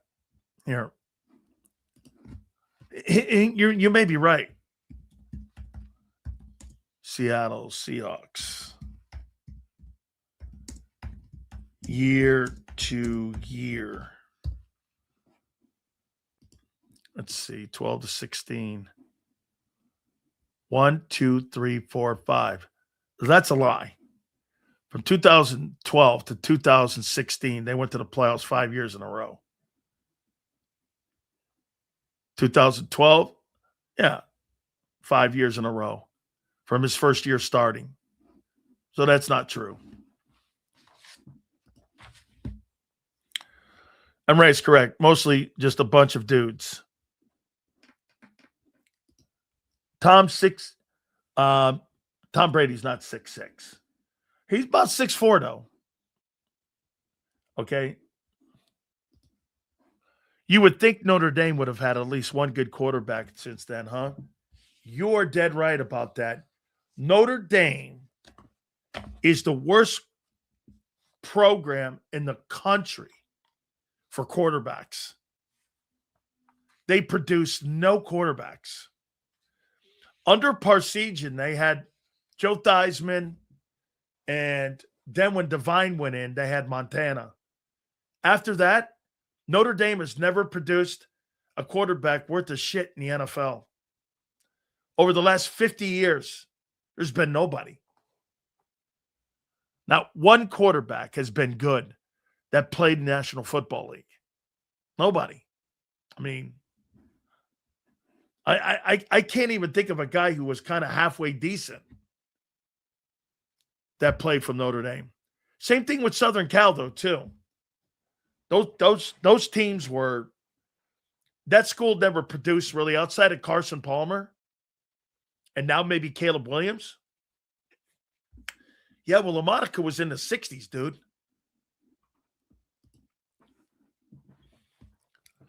Hey, Sills, I remember seeing the old NFL Top 10 documentary in which they had a healthy Joe Montana was sitting on the sidelines during the 1992 NFC Championship game while they were losing. Yeah, he's probably calling his wife. Literally, the top quarterbacks have been Brady Quinn and the Eagles legend Ian Book. which is kind of crazy for a program that great. Brady Quinn wasn't that bad. Really? All right. You're right. Tom's 6'4", 225. Still a big player. Hey, Kim. Oh. Kimberly. You take Emmett or you take Barry? Emmett or Barry? Emmett. Why are you taking Emmett? Emmett.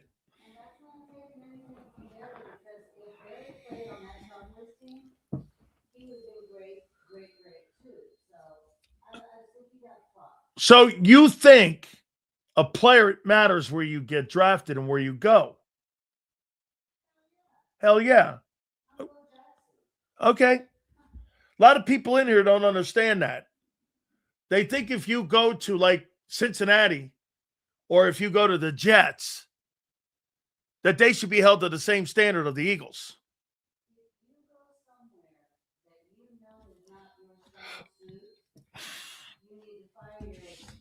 That's right. If you don't go to a good organization that has a lot of talent around you, chances of your success are slim. Yeah. Yeah, of course. I don't even know what you're talking about, ding dong. Not you, honey. I would take Emmett because the Eagles couldn't stop Barry. Could stop Barry. Yeah, because Barry did this. You had to learn to deal with this. Barry would go like this: 2 yards, 3 yards, -7, -6, -2, 68.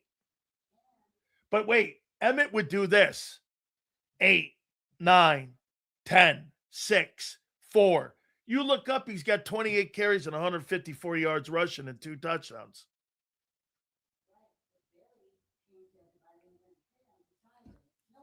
Now, that's true. That's right. Barry, when he quit, get this, when Barry quit, he was averaging 1,500 yards a year. He played 10 years.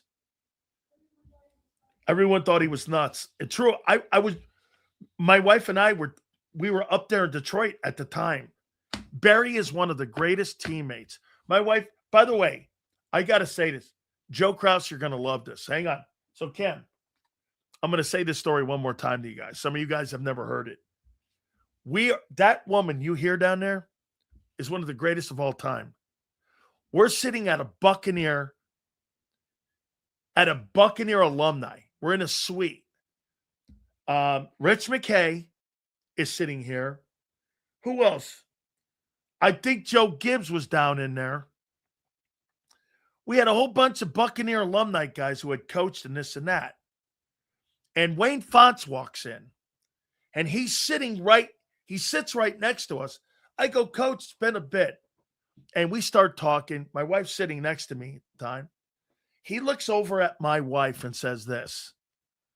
This is a true story. He goes, hey, one of the worst decisions I ever made was not keeping Dan. He got up and walked away. Rich McKay is sitting there. My wife goes just like this. Hey, fuck that guy.